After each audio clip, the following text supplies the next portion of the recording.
Sir ಚೆನ್ನಾಗಿದ್ದೀರಾ sir? ಚೆನ್ನಾಗಿದ್ದೀನಪ್ಪ. ನಿಮ್ಮ ಹೆಸರು? ಸರ್ ಪ್ರಥಮ್ ಅಂತ ಸರ್. ಪ್ರಥಮ್. ಎಲ್ಲಿಂದ ಫೋನ್ ಮಾಡ್ತಿರೋದು ಸರ್? ಸರ್ ನಾವು ಬಾಗಲಕೋಟೆ ಡಿಸ್ಟಿಕ್ಕಿಂದ ಮಾತಾಡ್ತಾ ಇರೋದು. ಏನು ಮಾಡ್ಕೊಂಡಿರೋದು? ಸರ್ ನಾವು ಕಾಂಪಿಟೇಟಿವ್ ಓದ್ತಾ ಇದ್ದೀವಿ ಸರ್. ಕಾರ್ಯಕ್ರಮ ನೋಡ್ತೀರಾ? ಹಾಂ ಸರ್ ನೋಡ್ತೀನಿ ಸರ್, ತುಂಬ ಇಷ್ಟ ಆಯ್ತು ಸರ್ ಕಾರ್ಯಕ್ರಮ. ಹೇಳಿ ಸರ್, ಯಾವ ಮಾತನ್ನು ಹಂಚ್ಕೊಳ್ಬೇಕು? ಸರ್ ಏನಿಲ್ಲ ಸರ್, ಏನು ಮಾತಾಡ್ಬೇಕಂತ ಗೊತ್ತಾಗ್ತಾ ಇಲ್ಲ ಸರ್. ಅಂದರೆ ಖುಷಿ ಆಗ್ತದೆ ಸರ್ ತುಂಬ. ಒಳ್ಳೆಯದಾಗಲಿ. ಆ್ಯಂಡ್ ಕಾಂಪಿಟೇಟಿವ್ ಎಕ್ಸಾಮ್ ಓದ್ತಿದ್ದು ನಿಂತಿದ್ದೀರಾ? ಹಾಂ ಸರ್. ಏಕಾಗ್ರತೆಯಿಂದ ಓದಿ. ಆ್ಯಂಡ್ ಸರ್ ಆಲ್ರೆಡಿ ಕೆಲವೊಂದು ಸ್ವಲ್ಪದ್ರಲ್ಲಿ ಮಿಸ್ ಆಗಿದೆ sir job. Last time 2016-17 P D O sir document ಫೈನಲಿಸ್ಟ್ನಾಗ ಹೊರ ಬಂದಿ ಸರ್. ಓದ್ತಾ ಇದ್ದೀನಿ ಸರ್, ಬಟ್ ಇವಾಗ ಆಗ್ತಾ ಇಲ್ಲ ಸರ್ ಓದೋದು. ಯಾಕೆ? ಬೇರೆ ಲವ್ ಬೇಕಂತ ಆಗಿದೆ ಏನಪ್ಪ? ಸರ್ ನಮ್ಮ ಹುಡುಗಿದು ಮ್ಯಾರೇಜ್ ಆಯ್ತು ಸರ್. ಅಂದರೆ ನಿಮ್ಮ ಹುಡುಗಿ ಮ್ಯಾರೇಜ್ ಆಗಿದ್ದು ಖುಷಿನಾ? ಖುಷಿ ಇಲ್ಲ ಸರ್, ಏನು ಹೆಂಗೆ ಹೇಳ್ಬೇಕು ಗೊತ್ತಾಗ್ತಾ ಇಲ್ಲ ಸರ್ ನಿಮಗೆ. ಹೇಳಪ್ಪ, ಏನಾಯಿತು? ನಾನು ಅವಳು ಸುಮಾರು 10 ವರ್ಷದಿಂದ ಪ್ರೀತಿ ಮಾಡ್ತಿದ್ವಿ ಸರ್. ಓಕೆ. ಎಲ್ಲ ಕಾಸ್ಟ್ ಒಂದೇ, ಎಲ್ಲ ಒಂದೇ, ಎಲ್ಲಾನು ಒಂದೇ ಇತ್ತು ಸರ್. ಮ್ಯಾರೇಜ್ ಆಗ್ಬೇಕಂತ ಅನ್ಕೊಂಡಿದ್ವಿ, ಬಟ್ ಜಾಬ್ ಆಗಲಿಲ್ಲ. ಅವ್ರ ಮನೆಯಲ್ಲಿ ಮದುವೆಗೆ ಇದು ಮಾಡ್ತಾ ಇದ್ರು ಸರ್, ಅವಸರ ಮಾಡ್ತಾ ಇದ್ರು. ಸೊ ನನಗೆ ಮನೇಲಿ ಜಾಬ್ ಅಂದ್ರೆ ನಮ್ಮ ಪಪ್ಪ ಅವರೆಲ್ಲ ತಿರ್ಕೊಂಡಿದ್ದಾರೆ ಸರ್. ನಮ್ಮ ತಾಯಿ ಅವರಿದ್ರು, ಆಮೇಲೆ ನಮ್ಮ ಅಕ್ಕ ಒಬ್ರು, ಆಮೇಲೆ ತಮ್ಮ ಒಬ್ಬ ಇದ್ದಾನೆ. ಮನೇಲಿ ಒಂಥರ ನಾನೇ ಸರ್, ಅಂದ್ರೆ ಮನೇಲೆಲ್ಲ ರೆಸ್ಪೆಕ್ಟ್, ಅಂದ್ರೆ ಒಂಥರ ಬಹಳ ಜವಾಬ್ದಾರಿ ನನ್ಗಿತ್ತು ಸರ್. ಹಿಂಗಾಗಿ ಮನ್ಯಾಗ ಬಾಳ ನಂಬಿಕೆ ಇತ್ತು ಸರ್. ಇವ ಜಾಬ್ ಮಾಡ್ಕೋತಾನ, ನನ್ ಮಗ ಹಿಂಗ್ ಓದ್ತಾನ, ಹಿಂಗತ್ತ ನಮ್ ತಾಯಿಯವ್ರಿಗಿತ್ತು ಸರ್. ನಾನು ಜಾಬ್ ಆಗನ ಹೇಳ್ಬೇಕು, ನಮ್ ತಾಯಿ ಆಸೆನೂ ಈಡೇರಿಸ್ತೀನಿ. ಏನೋ ಅಂದ್ರೆ ನನ್ ಫಸ್ಟ್ ಆಫ್ ಆಲ್ ಸರ್, ಇದು ಲವ್ ಅಂದ್ರೆ ನಾ ತಪ್ಪು ಮಾಡಾಕತ್ತೀನಿ, ನನ್ ತಾಯಿಗೆ ನಾ ಮೋಸ ಮಾಡಾಕತ್ತೀನಿ ಅಂತ ನನಗ್ ಪ್ರತಿದಿನ ಕಾಡ್ತಿತ್ತು ಸರ್. ನಾ ಲವ್ ಮಾಡಾಕತ್ತೇನೆ ಹೇಳುದು, ಬಟ್ ನನಗ್ ಗೊತ್ತಿಲ್ಲಾರ್ದೆ ನಾನ್ ಲವ್ ಮಾಡಿದೆ ಸರ್. ಮಾಡ್ಬೇಕಾದ್ರು ಅದು ನಾನು ಹೆಂಗೋ ಲವ್ ಮಾಡ್ಬಿಟ್ಟೆ ಸರ್. ಆದ್ರ ಹೇಳ್ಬೇಕು, ಯಾವಾಗ ನನ್ ಜಾಬ್ ಐತಂದ್ರ ನಮ್ಮ ಮಮ್ಮಿಗೆ ಹೇಳ್ಬೇಕು, ನಾನ್ ಹೇಳಿ ಒಪ್ಪಿಸ್ಬೇಕು. ಕಾಸ್ಟ್ ಒಂದಿದೆ, ಎಲ್ಲ ಒಂದಿದೆ, ಒಪ್ಕೋತಾರ ಅಂತ ನಾನ್ ಮಾಡಿದೆ ಸರ್. ಬಟ್ ಜಾಬ್ ಆಗ್ಲಿಲ್ಲ, ಏನಾಗ್ಲಿಲ್ಲ. ಇವಾಗ ಸತತವಾಗಿ 6-7 ತಿಂಗಳಾಯ್ತು ಸರ್. ನನಗ ಒಟ್ಟ ಒಂದೇ ಒಂದ್ ಲೈನ್ ನಾ ಓದಿಲ್ಲ ಸರ್ ಈಗ. ಆಮೇಲೆ ಒಟ್ಟ ಕಾನ್ಸಂಟ್ರೇಟ್ ಇಲ್ಲ, ಪ್ರತಿ ಕ್ಷಣ ನೆನಪಾಗ್ತಾಳ ಸರ್ ಅವಳು, ಪ್ರತಿ ಕ್ಷಣ ನೆನಪಾಗ್ತಾಳ. ಅಕ್ಕಿ ಓಡ್ ಹೋಗೋನ್ ನಡಿ, ಮ್ಯಾರೇಜ್ ಆಗೋನ್ ನಡಿ, ನಾ ಹೇಳ್ತೀನಿ ನಡಿ, ಆಮೇಲೆ ನಿಮ್ ಮಮ್ಮಿಗೆ ಹೇಳು ಎಲ್ಲ ಅಂದ್ಲು ಸರ್ ಅಕ್ಕಿ. ಬಟ್ ನಾ ಹೇಳಲ್ಲ, ನಮ್ಮ ಮನ್ಯಾಗ ನಮ್ಮ ಮಮ್ಮಿಗ್ ನಾ ಹೇಳಲ್ಲ. ನನ್ ಜಾಬ್ ಆಗ್ಲಿಲ್ಲ, ಜಾಬ್ ಆಗಿತ್ತ ನಾ ಹೇಳ್ತಿದ್ದ ಅಂತಂದ್ರು ಸರ. ಹಿಂಗಾಗಿ ಎಲ್ಲ ಹೇಳ್ಬಿಡ್ತು ಸರ್. ಇವಾಗ ಒಟ್ಟ ನಾನೇ ಸರ್ ಅವಳು ಮದ್ವಿ ಮಾಡ್ಕೊಂತ ಹೋಗು, ನನ್ ಜಾಬ್ ಆಗಲ್ತು, ನನ್ ಸಲ ಕೂಡ್ಬೇಡ, ಎಷ್ಟು ವರ್ಷ ಕೂಡ್ತಿ, ನಿಮ್ ಮನ್ಯಾಗ ನಿಮ್ ತಾಯಿಯವರು ನಿನ್ ಮದ್ವಿ ನೋಡ್ಬೇಕಂತ ಆಸೆ ಇರ್ತದ, ನನ್ ಜಾಬ್ ಆಗಲ್ತು ಅಂತ ನಾನೇ ಫೋರ್ಸ್ ಮಾಡಿದ್ ಸರ. ಇವಾಗ ಒಟ್ಟ ನಮ್ ಕಡೆ ಈ ಕಡೆ ತಾಯಿ ಆಸೆನೂ ನೆರವೇರಿಸಲಿಲ್ಲ, ಈ ಕಡೆ ಅಕ್ಕಿಗ್ನು ಬಿಟ್ಕೊಟ್ಟ, ಈ ಕಡೆ ನನ್ಗೆ ಓದೋದ್ನು ಆಗಲ್ಲಾಗ್ಯದ. ನನ್ಗೆ ಹುಚ್ಚಿಡ್ದಂಗ ಅಲಾಗ್ತದ ಸರ್ ಪ್ರತಿದಿನ. ಏನ್ ಮಾಡ್ಬೇಕು ಇವಾಗ? ನನ್ ಮೇಲೆ ನನಗೆ ಕಾನ್ಫಿಡೆಂಟ್ ಸರ್, ನಂದು ಜಾಬ್ ಆಗ್ತದ ಅಷ್ಟು ನಾವು ಓದ್ದವ ಸರ್. ಇವಾಗ ನನಗೆ ಒಂದ್ ಪ್ಯೂನ್ ನೌಕರಿನೂ ನಾ ಮಾಡ್ಕೋತೀನಿ ಅಂತ ನನಗೆ ಕಾನ್ಫಿಡೆಂಟ್ ಇಲ್ಲ ಸರ್ ಹೇಳ್ಬೇಕಂದ್ರೆ. ಒಟ್ಟ ಕಾನ್ಫಿಡೆಂಟ್ ಕಳ್ಕೊಂಡ್ಬಿಟ್ಟಿನಿ ಸರ್. ಒಟ್ಟ ನಿದ್ದೆ ಇಲ್ಲ, ಬಹಳ ಸಮಸ್ಯೆ ಎಲ್ಲ ಆಗ್ತದೆ ಸರ್. ಅಂದ್ರ ಒಟ್ಟ ಪ್ರತಿ ಒಂದ್ ಹೆಜ್ಜೆಗೂ ಆಕೆ ನೆನಪು ಬರತ್ತ ಸರ್ ನನಗ್. ಅವಳ ಅದಾಳ ಸರ್, ಅವಳಿಗೆ ಕೊಟ್ಟದ್ದು ಮಹಾರಾಷ್ಟ್ರ ಸರ. ಮಹಾರಾಷ್ಟ್ರ ಕೊಟ್ಟಾಳ. ಅವನ ಗಂಡ ಹೈಸ್ಕೂಲ್ ಟೀಚರ್ ಅದಾನ ಸರ. ಆಕಿನು BSc B.Ed ಸರ. ನಾ ಜಾಬ್ ಮಾಡ್ಕೋತೀನಿ, ಬರ್ತೀನಿ, ನನಗ್ ನೀ ಬಿಡಬೇಡ ಅಂತ. ಇಲ್ಲಿವರೆಗೂ 7 ತಿಂಗಳಾಯ್ತು ಆಕಿ ಕಂಟಿನ್ಯೂ ನನ್ ಸಂಗಟ ಮಾತಾಡ್ಕೋತದಾಳ. ನಾ ಆತೀನಿ ಇಲ್ಲ ಮಾತಾಡ್ಬೇಡ ನನ್ ಸಂಗಟ, ನೀ ಜಾಬ್ ಮಾಡ್ಕೋಬಿಡು, ನೀನ್ ಇಷ್ಟ, ಹೋದ್ ನನ್ ಲೈಫ್ ನಿಂದ ಮುಗಿದೋಯ್ತೀನಿ. ಅದು ಸಮಾಜ ಒಪ್ಪಲ್ಲ, ನನಗ ಇಷ್ಟ ಇಲ್ಲ. ನಮ್ ತಾಯಿ ನಾ ಬ್ಯಾಡ ಅಂತೀನಿ ಸರ್. ಆಕೆ ಮುಂದ್ ಕರೆಕ್ಟ್ ಮಾತಾಡ್ತೀನಿ ಸರ್, ಬಟ್ ನನ್ ಮನಸ್ಸು. ಆಕೆ ಏನಂತಾರಿ? ಇನ್ನೊಮ್ಮೆ ಹೇಳಿ, ಏನಂತಾರ ಅವರು? ನಾ ಬರ್ತೀನಿ, ನಾ ಬಿಟ್ಟು ಬರ್ತೀನಿ ಅವನಿಗೆ, ನಾ ನಿನ್ ಜೊತೆನೆ ಇರ್ತೀನಿ, ನಾ ಜಾಬ್ ಮಾಡ್ಕೋತೀನಿ, ನಾ ಬರ್ತೀನಿ ಅಂದ್ರೆ ಅವ್ರ ಗಂಡನ ಬಿಟ್ಟು ಬರ್ತೀನಿ ಅಂತ. ಹಾ ಸರ್. ನಿಮ್ಗೇನ್ ಅನ್ಸುತ್ತೆ? ಅಂದ್ರೆ ನನಗೆ ಬೇಡ, ಒಮ್ಮೆ ಮದುವೆ ಆಗಿ ನಮ್ಮ ಭಾರತೀಯ ಸಮಾಜದಾಗ ಮ್ಯಾರೇಜ್ ಆಯ್ತು ಮುಗಿದೋಯ್ತು, ಗಂಡನೇ ಹೆತ್ತ ತಂದೆ ತಾಯಿ ಸುದ್ಕೆ ಮ್ಯಾರೇಜ್ ಆಯ್ತು ಅಂದ್ರೆ ಬಿಟ್ಟು ಕೊಡ್ತಾರ. ಇನ್ನು ನಾನ್ ಆತರ ಮಾಡೋದ್ ತಪ್ಪಾಗ್ತದ ನಾನು ಅಂತೀನಿ ಸರ್. ಆದ್ರೆ ನಾನು ಅತ್ತೀನ್ರಿ ಸರ್, ಅಂದ್ ಬಿಟ್ಟು ಇದು ಮಾಡ್ತೀನಿ. ಬಟ್ ಮತ್ತೊಂದಿನ ನನಗ್ ಫೋನ್ ಹಚ್ಚಲಿಲ್ಲ, ಮರತಳಕಿ ನನಗ ಹಿಂಗ ನೋವಾಗ್ಲಕ್ ಓ ಅಂದ್ರೆ ನಿಮ್ಗೆ ಇನ್ನೂ ಸಂಪರ್ಕದಲ್ಲಿ ಇದ್ದಾರೆ? ಹಾ ಸರ್.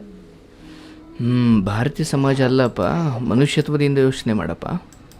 ಅದೇ ರೀ ಸರ್, ಅದೇ ಈಗ ನಿಮ್ಮನೆ ಹೆಣ್ಮಕ್ಳು ಯಾರೋ ಒಬ್ರು ಆ ರೀತಿ ಮದುವೆ ಮಾಡಿ ಕೊಟ್ಟಿರ್ತೀರ, ಆಕೆ ನೀವು ಮದುವೆ ಮಾಡಿರೋ ಆ ಗಂಡನನ್ನು ಬಿಟ್ಟು ಇನ್ನೊಬ್ರ ಜೊತೆ ಸಂಪರ್ಕದಲ್ಲಿ ಇದ್ದಾರೆ ಅಂದರೆ ರಕ್ತ ಕುದಿಯುತ್ತೋ ಇಲ್ವೋ? ಕುದಿಯುತ್ತೆ ಸರ್, ಭಾಳ ತ್ರಾಸ ಆಗುತ್ತೆ ಸರ್. ನಿಮ್ಮ ಪ್ರೀತಿಗಿಂತ ಮನುಷ್ಯತ್ವವನ್ನು ಉಳಿಸ್ಕೊಳ್ಳಿ. ಮನುಷ್ಯತ್ವ ಇದ್ದರೆ ಈ ಪ್ರಕೃತಿ ಬದುಕೋದಕ್ಕೆ ಒಂದು ಅವಕಾಶ ಮಾಡಿಕೊಡುತ್ತೆ. ಬಟ್ ಪ್ರಕೃತಿಯ ಮುಂದೆ ವಿಕೃತಿ ತೋರ್ಸಕ್ಕೆ ಹೋದರೆ ಮನುಷ್ಯ ಮಣ್ಣಾಗ್ಬಿಡ್ತಾನೆ. ಸರಿ ಸರ್, ನಾನೇ ಬೇಡತ್ತೀನಿ ಸರ್, ಕಾಲ್ ಮಾಡಬೇಡ. ನೋ, ನೀವು ಮಾತಾಡೋದು ತಪ್ಪು ಅಂತ ನಾನು ಹೇಳ್ತಾ ಇಲ್ಲ, ಅದೊಂದು ಹಳೆಯ ಬಾಂಧವ್ಯ ಅಂತ ಭಾವಿಸ್ತೀನಿ. ಆದರೆ ಆ ಕಡೆಯಿಂದ 10 ವರ್ಷನಾಗ ಸರ್ ಒಂದಿನೂ ನಾವು ಮಾತಾಡ್ಲಾರ್ದಿಲ್ಲ ಸರ್. ಒಂದೇ ಒಂದು ದಿನ ನಾವು ಮಾತಾಡ್ಲಿಲ್ಲ, ಒಂದಿನ ಜಗಳ ಇಲ್ಲ, ಏನು ಇಲ್ಲ ಸರ್. ಬಹಳ ಪ್ರತಿಯೊಂದು ನನಗ ಆಕಿ ಅರ್ಥ ಮಾಡ್ಕೊಂತೇಳಿ, ಆಕಿ ನನಗ ಅರ್ಥ ಮಾಡ್ಕೊಂತೇಳಿ. ನಾ ಈಗ ಮಾತಾಡ್ತೀನಿ ಅಂದ್ರೆ ನಾ ಇದೇ ದೃಷ್ಟಿಕೋನ ಇಟ್ಕೊಂಡ್ ಮಾತಾಡ್ತೀನಿ ಅಂತ ಅವಳಿಗೆ ಗೊತ್ತಾಗ್ತಿತ್ತು. ಅವಳು ಹಿಂಗ್ ಮಾತಾಡಿದ್ರೆ ಇದೇ ಇಟ್ಕೊಂಡ್ ಮಾತಾಡ್ತಾ ಅಂತ ಗೊತ್ತಾಗ್ತಿತ್ತು ಸರ್. ನೋಡಪ್ಪ, ನೀನು ಈ ಮುಂಚೆ ಏನು ಮಾತಾಡ್ತಿದ್ದೋ ನನಗೆ ಗೊತ್ತಿಲ್ಲ, ಆದರೆ ಇನ್ನೊಬ್ಬ ವ್ಯಕ್ತಿ ಆಕೆಯ ಗಂಡ ಅಂತ ಏನಿದ್ದಾರೆ ಆ ವ್ಯಕ್ತಿ ಬದುಕು ಹಾಳಾಗೋದಕ್ಕೆ ನಾನು ಬಿಡಲ್ಲ. ಆ್ಯಂಡ್ ಬಹುಶಃ ಅಂತಹದ್ದೊಂದು ವಿಚಾರಕ್ಕೆ ನಾನು ಖಂಡಿತ ನಿಮಗೆ ಸಂದೇಶ ಕೊಡಲ್ಲ. ನಾನು ಹೇಳ್ತಾ ಇದ್ದೀನಿ, ನೋಡಪ್ಪ ಕೇಳಪ್ಪ, ಇಲ್ಲಿ ನಿಮ್ಮ ಆಸೆಗಳನ್ನೆಲ್ಲ ಭಗವಂತ ಈಡೇರಿಸ್ತಾ ಬಂದರೆ ಎಷ್ಟೋ ಮಕ್ಕಳು ಬದುಕನ್ನು ಹಾಳು ಮಾಡಬೇಕಾಗುತ್ತೆ, ಮನೆ ಹಾಳು ಮಾಡಬೇಕಾಗುತ್ತೆ. ದೇವರು ಮಾಡ್ತಾನ? ಆ್ಯಂಡ್ ನಾನು ಹೇಳ್ತೀನಲ್ಲ, ತುಂಬ ಸಾರಿ ನಾನು ಅಂದ್ಕೊಳ್ತೀನಿ, ಈ ಜಗತ್ತಲ್ಲಿ ಎಷ್ಟೋ ಜನರ ಪ್ರಾರ್ಥನೆಯನ್ನು ಭಗವಂತ ಈಡೇರಿಸದೇ ಇರೋದಕ್ಕೆ ಈ ಜಗತ್ತು ಇನ್ನೂ ನೆಮ್ಮದಿಯಾಗಿದೆ. ಎಲ್ಲರ ಆಸೆಗಳನ್ನ ಈಡೇರಿಸ್ಬಿಟ್ಟಿದ್ರೆ ಇವತ್ತು ಯಾರು ಬದುಕಿರ್ಲಿಲ್ಲ, ಮನುಷ್ಯರು ಕಚ್ಚಾಡ್ಕೊಂಡು ಸತ್ತು ಹೋಗ್ಬಿಡ್ತಾ ಇದ್ರು. ನೋಡಪ್ಪ, ಮೊದಲು ಆ ಸಂಬಂಧವನ್ನು ಕಳ್ಕೊ. ಜೊತೆ ಇದ್ರೂ ಕೂಡ ಕೇಳಪ್ಪ, ನಾನು ಹೇಳೋರ್ಗೂ ಕೇಳಪ್ಪ. ಆಗ್ತಾ ಇಲ್ಲ ನಿನ್ನ ಬಾಯಲ್ಲಿ ಬರೀ ಆಗ್ತಾ ಇಲ್ಲ ಅನ್ನೋದೇ ಮಂತ್ರದ ಥರ ಬರ್ತಾ ಇದೆ ಅಂದರೆ ಅದಕ್ಕೊಂದು ಶಕ್ತಿ ಇದೆ. ಅದು ಖಂಡಿತ ಆಗುವುದಿಲ್ಲ. ಯಾಕಂದರೆ ನೀನು ಅದನ್ನು ಪಂಡಿತರು ಮಂತ್ರ ಹೇಳ್ದಂಗೆ ಹೇಳ್ತಾನೆ ಇದೆಯಾ, ಆಗ್ತಾ ಇಲ್ಲ, ಅವಳು ಬಿಟ್ಟಿರೋಕೆ ಆಗ್ತಾ ಇಲ್ಲ. ನಿನಗೆ ಗೊತ್ತು ಅದೊಂದು ಅನೈತಿಕ ಅನ್ನೋ ಅರ್ಥ ಪಡ್ಕೊಳ್ಳುತ್ತೆ ಅಂತ. ನಿನಗೆ ಗೊತ್ತು ಈ ದಾರಿಯಲ್ಲಿ ಹೋಗೋದ್ರಿಂದ ನೀನು ಹಾಳಾಗೋದಲ್ಲ, ನೀನು ನಂಬ್ಕೊಂಡಿರೋರು ಬೀದಿಗೆ ಬರ್ತಾರೆ ಅಂತ. ಆ್ಯಂಡ್ ನಿನಗೆ ಗೊತ್ತು ಇದೆಲ್ಲವೂ ಕೂಡ ತಪ್ಪು ದಾರಿ ಕಡೆನೇ ಹೋಗ್ತಾ ಇದೆ ಅಂತ. ಬಟ್ ಅದಾಗಿಯೂ ಕೂಡ ನಾನು ಅದನ್ನೇ ಮಾಡ್ತೀನಿ ಅನ್ನೋ ಅಜ್ಞಾನವನ್ನು ತೋರ್ತಾ ಇದೆಯಾ. ಆ್ಯಂಡ್ ಅದಕ್ಕೂ ಮೀರಿ ಅಂತಹದೊಂದು ಧೈರ್ಯ ಎಲ್ಲಿಂದ ಬರುತ್ತಪ್ಪ ನಿಮಗೆ? ನೀವು ಹೇಳ್ತೀರಾ, ಇಲ್ಲ ಸರ್ 10 ವರ್ಷದಿಂದ ಒಂದಿಸೂ ಬಿಟ್ಟಿದ್ದಿದ್ದಿಲ್ಲ. ಉಳಿಸ್ಕೊಳ್ಳೋ ಪ್ರೀತಿಯನ್ನು ಉಳಿಸ್ಕೊಳ್ಳೋ ಅರ್ಹತೆ, ಯೋಗ್ಯತೆ ಅಥವಾ ಅಂತಹದ್ದೊಂದು ಗಟ್ಟಿ ನಿರ್ಧಾರಗಳು ನಿಮ್ಮಿಬ್ಬರಲ್ಲೂ ಇರಬೇಕಿತ್ತು. ಆ್ಯಂಡ್ ನಾನು ಕೆಲಸ ತಗೊಂಡಾಗ ಮಾತ್ರ ನಿಮ್ಮನ್ನು ಮದುವೆ ಆಗ್ತೀನಿ, ಇಂತಹ ಕಟ್ಟುಪಾಡುಗಳನ್ನ ಇಟ್ಕೊಂಡು ಹೋದಷ್ಟು ಅದು ಖಂಡಿತ ಆ ಪ್ರೀತಿ ಗೆಲ್ಲುವುದಿಲ್ಲ. ಇಂಥವು ನಾನು ತುಂಬ ನೋಡ್ಬಿಟ್ಟಿದ್ದೀನಿ. ಆ್ಯಂಡ್ ನಿನ್ನ ಕೆಲಸ ತಗೊಂಡ್ರೆ ಮಾತ್ರ ನೀನು ಮದುವೆ ಆಗ್ತೀನಿ ಅನ್ನೋ ಪ್ರೀತಿಯನ್ನು ದಯವಿಟ್ಟು ಮಾಡಲೇಬೇಡಿ ಯಾವತ್ತು. ಹೌದು, ನೀವು ಕೆಲಸ ತಗೊಳ್ಳೋದಕ್ಕೆ ಆಕೆ ಒಂದು ಸ್ಫೂರ್ತಿ ಆದರೆ ಖಂಡಿತ ಮಾಡಿ. ಬಟ್ ನೀನು ಕೆಲಸ ತಗೊಂಡ್ರೆ ಮಾತ್ರ ಅವ್ಳು ಮದುವೆ ಆಗ್ತೀನಿ. ನೀನೊಬ್ಬ ಗಂಡು, ನೀನು 30 ವರ್ಷಕ್ಕಾದರೂ ನಿಮ್ಮ ಮನೇಲಿ ಏನೂ ಅನ್ನಲ್ಲ. ಬಟ್ ಒಂದು ಹೆಣ್ಮಕ್ಳು ಜೀವನ ಹಾಗಿರಲ್ಲ ಅಂತ ಕನಿಷ್ಠ ಜ್ಞಾನ ನಿಮ್ಗೆ ಇರುತ್ತೆ. ಆದರೂ ಸರ್ ನಾನೇ ಇಲ್ಲ, ಮ್ಯಾರೇಜ್ ಮದುವೆ ಮಾಡ್ಕೊ, ನನ್ನ ಜಾಬ್ ಆಗಲ್ತು, ನನ್ನ ಸಂಬಂಧ ನಿನ್ ಟೈಮ್ ಹಾಳು ಮಾಡ್ಕೋಕ್ ಹೋಗ್ಬೇಡ. ಅಲ್ಲಪ್ಪ, ನೀನಿಲ್ಲಿ ಏನು ದಾನ ಮಾಡೋದು? ಅತ್ತೆ ಆಸ್ತಿನ ಅಳಿಯ ದಾನ ಮಾಡ್ದಂಗೆ ನೀವು ಹೇಳೋದಲ್ಲ. ಅವ್ರ ಅಪ್ಪ ಅಮ್ಮಂಗೆ ಅದ್ರ ಹಕ್ಕಿದೆ, ಹೌದಲ್ವಾ? ಅದು ನೀನು ಮಾಡೋ ನಿರ್ಧಾರ ಅಲ್ಲ. ಬಟ್ ನೀನು ಅಂದುಕೊಂಡಿದೀಯಾ ನನಗೆ ಸ್ವಂತ ಅನ್ನೋ ಥರ ನೀನೇನೋ ಹೇಳ್ತಾ ಇದೀಯಾ. ಆ ಕಟ್ಟುಪಾಡೆ ಅಥವಾ ಅಂತಹದೊಂದು ಕುರುಡು ಪ್ರೇಮವೇ ನಿಮಗೆ ಮುಳ್ಳಾಗಿದ್ದಿವತ್ತು. ನೋಡಿ, ನಿಮ್ಮ ಮನೆ ಪರಿಸ್ಥಿತಿ ಏನಿದೆ, ಆ್ಯಂಡ್ ನಿಮ್ಮ ತಾಯಿ ಜೊತೆಗೆ ನಿಮ್ಮ ತಮ್ಮ ಅಥವಾ ನಿಮ್ಮ ಕುಟುಂಬ ನಿಮ್ಮನ್ನು ನಾನು ಜವಾಬ್ದಾರಿಯುತ ಸ್ಥಾನದಲ್ಲಿ ಅಂತ ಹೇಳಿಬಿಟ್ಟು ಹಿಂಗೆ ಜವಾಬ್ದಾರಿ ಇರೋರು ಮಾಡೋದು. ಹಾಗಂತ ಪ್ರೀತಿ ಮಾಡಬಾರ್ದು, ಹಿರಿ ಮಕ್ಕಳಾಗಿ ಇಡೀ ಕುಟುಂಬವನ್ನು ಸಾಕೋದೇ, ಅಲ್ಲೇ ನರಳೋದೇ ಅವ್ರ ಕೆಲಸ ಅಂತ ನಾನು ಹೇಳ್ತಾ ಇಲ್ಲ. ಬಟ್ ಜವಾಬ್ದಾರಿ ಅಂತ ಬಂದಾಗ ಎಂಥ 16 ವರ್ಷದ ಹುಡುಗ ಕೂಡ ಯೋಚನೆ ಮಾಡೋ ರೀತಿ ಬದಲಾಯಿಸ್ಕೊಳ್ತಾನೆ, ಹೌದಲ್ವಾ? ಹೌದು ಸರ್. ಬಟ್ ಅಂಥದ್ರಲ್ಲಿ ನಿಮಗೆ ಆ್ಯಂಡ್ ಕಾಂಪಿಟೇಟಿವ್ ಎಕ್ಸಾಮ್ ಓದಬೇಕಾದ್ರೆ ಹೆಂಗಿರ್ಬೇಕು ಸರ್? ನಾರ್ಮಲಿ ಸರ್ ಭಾಳ ಅವರು ನಿದ್ದೆಯಲ್ಲೂ ಓದ್ತಾ ಇರ್ತಾರೆ ಸರ್. ಅವರು ನಿದ್ದೆಯಲ್ಲಿ ಓದ್ತಾವ್ರೆ ಅಂದ್ರೆ ನಿದ್ದೆ ಬಿಟ್ಟು ಹೆವಿ ಓದಿನಿ ಸರ್, ಹೆವಿ ವಿಡಿಯೋ ಜಸ್ಟ್ ನನ್ನ ಡಾಕ್ಯುಮೆಂಟ್ಸ್ ವೆರಿಫಿಕೇಶನ್ ಫೈನಲ್ ಲಿಸ್ಟ್ ನಾಗ ಹೊರಗೆ ಬಂತು ಸರ್. ಹೆವಿ ಓದಿನ್ರಿ ಸರ್. ಬಟ್ ಇವಾಗ 6 ತಿಂಗಳಿಂದ ನನಗೆ ಒಟ್ಟ ಆಗ್ತಾ ಇಲ್ಲ ಸರ್ ಓದೋದು. ಆ ಹುಡುಗಿನ ಬಿಟ್ಕೊಟ್ಟೆ, ನನ್ನ ತಾಯಿ ಆಸೆನೂ ನೆರವೇರಿಸ್ತಾ ಇಲ್ಲ ಅಂತ ನನಗೆ ಹುಚ್ಚಿಡ್ದಂಗ ಆಗ್ತಾ ಇದೆ ಸರ್. ನೋಡಪ್ಪ, ಆ ಹುಡುಗಿಯನ್ನು ಯಾವುದೇ ರೀತಿಯಲ್ಲೂ ನೀನು ಮತ್ತೆ ಅಂತಹದೊಂದು ಟಚ್ ಅಥವಾ ಅಂತಹದೊಂದು ಸ್ಪರ್ಶ ಅಥವಾ ಅಂತಹದೊಂದು ಯೋಚನೆ ಕೂಡ ಬಂದರೂ ಅದು ತಪ್ಪಾಗುತ್ತೆ. ಅದು ಯಾರನ್ನೂ ಕೂಡ ನೆಮ್ಮದಿಯಾಗಿರ್ಲಿಕ್ಕೆ ಬಿಡೋದಿಲ್ಲ. ಈ ಸತ್ಯವನ್ನು ನೀನು ಒಪ್ಕೊಳ್ಳದೆ ಹೋದರೆ, ಹೌದು ಇದು ಒಂದು ರೀತಿಯ ತ್ಯಾಗ ಇರ್ಬೋದು, ಬಟ್ ತ್ಯಾಗಗಳ ಹೊರತಾಗಿ ಬದುಕು ನೆಮ್ಮದಿಯಾಗಿರುವುದಿಲ್ಲ. ನೀನು ಮುಂದೆ ಹೋಗಬೇಕಂದ್ರೆ ನಿಂತಿರೋ ಜಾಗನ್ನಾದರೂ ತ್ಯಾಗ ಮಾಡಬೇಕಲ್ವಾ? ಹೌದು ಸರ್. ನೀನು ನಿಂತಿರೋ ಹೆಜ್ಜೆ ತೆಗೆದು ಮುಂದೆ ಇಟ್ಟರೆ ಮುಂದೆ ಹೋಗ್ಲಿಕ್ಕೆ ಸಾಧ್ಯ ಮನುಷ್ಯ, ಅಥವಾ ಹಿಂದೆ ಹೋಗ್ಲಿಕ್ಕೆ ಸಾಧ್ಯ? ನೀನು ಹಿಂದೆ ಹೋಗಬೇಕು, ಮುಂದೆ ಹೋಗಬೇಕು, ಒಟ್ಟಿನಾಗ ನಿಂತಿರೋ ಜಾಗನ್ನಾದರೂ ನೀನು ತ್ಯಾಗ ಮಾಡಬೇಕು. ಅದೇ ಥರ ಈಗ ಇಲ್ಲಿ ಏನಾಗ್ಬಿಟ್ಟಿದೆ, ಅದು ನಿನಗೆ ಸಂಬಂಧಪಟ್ಟ ವಸ್ತು ಅಲ್ಲ, ಅದೇನು ಯಾರ್ದೋ ಸ್ವಂತ ಅಂತ ಗೊತ್ತಾದ ತಕ್ಷಣ ಸಂಸ್ಕಾರಸ್ತ್ರ ಹುಡುಗರು ಹಿಂಗೆ ಯೋಚನೆ ಮಾಡಲ್ಲ. ಯಾಕಂದರೆ ಅದು ಗೊತ್ತು, ನಿಮಗೆ ಯಾವುದೋ ಒಂದು ಏನೇ ನೀವು ಅಡ್ಡದಾರಿ ಹಿಡಿದು ಹೋದರೂ 1-2 ವರ್ಷ ಕಣ್ ತಪ್ಪಿಸಿ ಬದುಕ್ಬೋದಷ್ಟೇ.